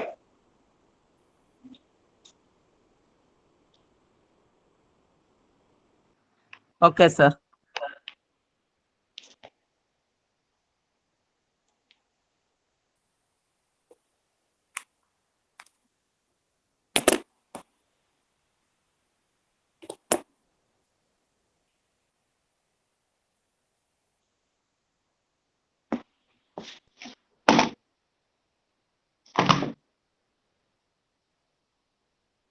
ചാർജ് കഴിഞ്ഞു, 2 മണിക്കൂറായില്ല, അതുകൊണ്ടാണ്.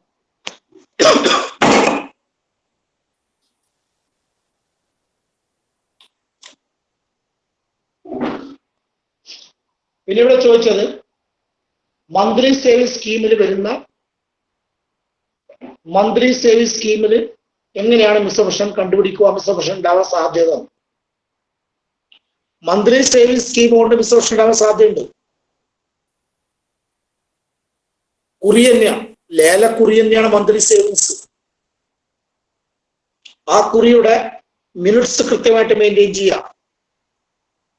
കുറിയില് അംഗങ്ങൾ സബ്സ്ക്രൈബേഴ്സ് ആരിലാണ് കൃത്യമായിട്ട് അതിന്റെ കൃത്യമായിട്ടുള്ള പ്രൂഫ് നമ്മൾ പറയും ആധാർ വെച്ചുകൊണ്ട് നമ്മളുടെ ഇപ്പോഴത്തെ പുതിയ KYC നോംസ് പ്രകാരമുള്ള എല്ലാ പ്രൂഫും ബിനാമിയായിട്ടുള്ള ആൾക്കാർ ആ മന്ത്ലി സേവിങ് സ്കീമിൽ ചേരുന്നില്ല എന്ന് ഉറപ്പുവരുത്താൻ കഴിയണം. അതുപോലെ അതിന്റെ ലേല നടപടികൾ മിനിറ്റ്സ് കൃത്യമായിട്ട് ലേലം ചെയ്യുന്ന നടപടികൾ, അതിന്റെ എമൗണ്ട് സാങ്ഷൻ ചെയ്യുന്നത്, അതിന്റെ ബോണ്ടുകൾ, ഇതിലെല്ലാം കൃത്രിമുണ്ടാക്കാൻ മിസ്അപ്രഷൻ ഉണ്ടാക്കാൻ സാധ്യതയുണ്ട്. അതുകൊണ്ട് ഈ മന്ത്ലി സേവിങ് സ്കീമിൽ മിസ്അപ്രഷൻ നടത്താൻ സാധ്യതയുണ്ട്.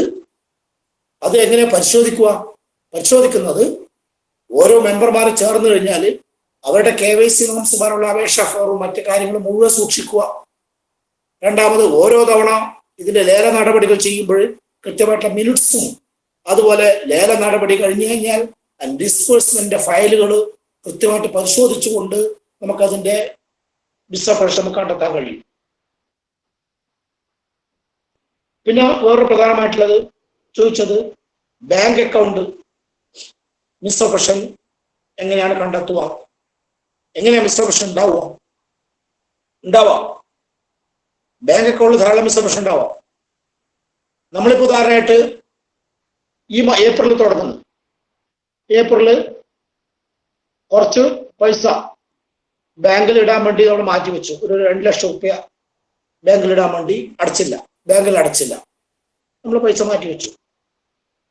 ഡെബുക്കിലെല്ലാം കൃത്യമായിട്ട് ബാങ്കിൽ അടച്ചു എന്ന് കാണിച്ചു, പക്ഷെ ബാങ്കിൽ അടച്ചില്ല. കുറെ കാലം കഴിഞ്ഞിട്ട് അടുത്ത മാർച്ച് ആകുമ്പോഴേക്ക് റീകൺസിൽ ചെയ്യണം. അടുത്ത മാർച്ച് ആകുമ്പോൾ കൺഫർമേഷൻ കൊടുക്കും.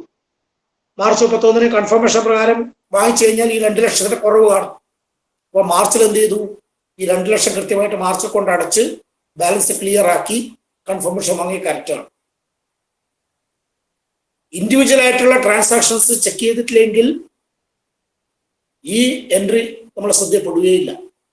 ഏപ്രില് പൈസ അടക്കാൻ കൊടുത്തത് അടക്കാതെ അടുത്ത മാർച്ചിൽ ഈ 2 ലക്ഷം കൊണ്ട് അടക്കുന്നു. അങ്ങനെ ഓരോ തവണ അടക്കാൻ കൊടുക്കുന്ന പൈസയിൽ മാറ്റി വെച്ചുകൊണ്ട് വർഷാവസാനമാകുമ്പോൾ എല്ലാം ക്ലിയർ ചെയ്യുമ്പോൾ അടുത്ത ഏപ്രിൽ ആകുമ്പോൾ ആദ്യം അതുപോലെ ഇങ്ങനെയുള്ള സംവിധാനങ്ങൾ ഇത് സ്വാഭാവികമായിട്ടും മിസ്അപ്രൊപ്പറേഷനാണ്. ഇതിന് വഴിയൊരുക്കും ബാങ്ക് അക്കൗണ്ട്. തീർച്ചയായിട്ടും ഇത് തടയണമെങ്കിൽ ഇൻഡിവിജ്വൽ ആയിട്ടുള്ള പരിശോധന അത്യാവശ്യമാണ്. പിന്നെ ഇവിടെ ചെക്ക് ലിസ്റ്റ് കാര്യം ചോദിച്ചവരാണ്. ചെക്ക് ലിസ്റ്റ് ഒന്നുമില്ല. ചെക്ക് ലിസ്റ്റ് നമുക്ക് പറയാൻ കഴിയില്ല. പക്ഷെ നമുക്കൊരു ധാരണയാക്കാം. വേണമെങ്കിൽ നമുക്ക് ഇന്നെന്ന കാര്യങ്ങൾ പരിശോധിക്കാനുള്ള ഒരു ധാരണയാക്കാം.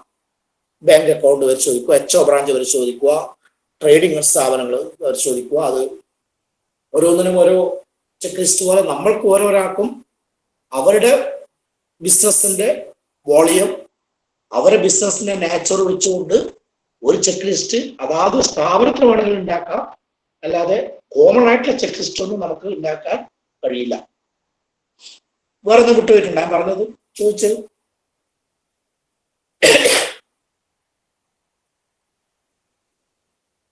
വേറെ ഒന്നും വിട്ടുപോയിട്ടില്ലല്ലോ സാറേ? ഒരു സംശയം, ഈ പർച്ചേസ് കമ്മിറ്റി രൂപീകരിക്കുന്നത് എങ്ങനെ സാറേ? അതിൽ ഉൾപ്പെടുന്നത് ആരല്ല? ഭരണസമിതി ഫുള്ളായിട്ട് ഈ പർച്ചേസ് കമ്മിറ്റിയിലുള്ളത് അല്ല ചീഫ് എക്സിക്യൂട്ടീവും വേറെ ജീവനക്കാർ പർച്ചേസ് കമ്മിറ്റിയില് പ്രവർത്തനം എങ്ങനെയെന്ന് ഒന്ന് പറയൂ സാറേ? പർച്ചേസ് കമ്മിറ്റിയില് ഭരണസമിതിയിലുള്ള കമ്മിറ്റി അംഗങ്ങൾ അതിൽ ഉൾപ്പെടുത്താം. എല്ലാവരെയും വേണ്ട, ഒരു 3-4. കാരണം ഇത് കമ്മിറ്റി യോഗ സൗകര്യത്തിന് വേണ്ടിയിട്ടാണ് അംഗങ്ങളെ ഭരണസമിതി അംഗങ്ങളെ എണ്ണം കുറച്ചുകൊണ്ട് ഒരു 3-4 ആളെ ചേർത്തുകൊണ്ട് കമ്മിറ്റി. അതിലൊരു കൺവീനർ നിശ്ചയിക്കാം. പർച്ചേസ് കമ്മിറ്റിക്ക് ഈ ഭരണസമിതി അംഗങ്ങൾ കൺവീനറാണ്. അതിന്റെ ചെയർമാൻ പ്രസിഡന്റ് ആയിരിക്കും. കമ്മിറ്റിയുടെ ചെയർമാൻ പ്രസിഡന്റ്, അതിന്റെ കൺവീനർ ഒരു ഭരണസമിതി അംഗം, സെക്രട്ടറി അതിൽ പങ്കെടുക്കണം. ഇതാണ് പർച്ചേസ് കമ്മിറ്റിയുടെ രീതി. ഇനി പർച്ചേസ് കമ്മിറ്റി ഓരോ പർച്ചേസ് സമയത്തും യോഗം കൂടുക. യോഗം കൂടിയിട്ട് ആരിൽ നിന്നാണ് വാങ്ങേണ്ടത്, എത്ര റേറ്റിലാണ് വാങ്ങേണ്ടത്, അത് എത്രക്കാണ് വിൽക്കേണ്ടത് എന്നുള്ള തീരുമാനങ്ങൾ പർച്ചേസ് കമ്മിറ്റി കൈക്കൊള്ളണം. സപ്ലയറെ സെലക്ട് ചെയ്യണം. സപ്ലയറെ സെലക്ട് ചെയ്ത് അത് മാറ്റുന്നത് പർച്ചേസ് കമ്മിറ്റിക്ക് മാത്രമേ മാറ്റാൻ പറ്റുള്ളൂ. അല്ലാതെ സെയിൽസ്മാന് തോന്നിയ പോലെ സപ്ലയറെ കണ്ടുപിടിച്ച് സാധനം വാങ്ങുന്ന രീതി മാറ്റണം എന്നേ പറഞ്ഞിട്ടുള്ളൂ. ഇതാണ് പർച്ചേസ് കമ്മിറ്റിയുടെ പ്രവർത്തന രീതി.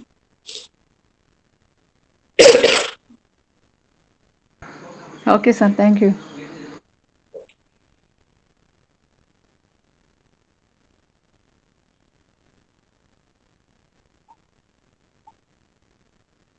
വേറെ എന്തെങ്കിലും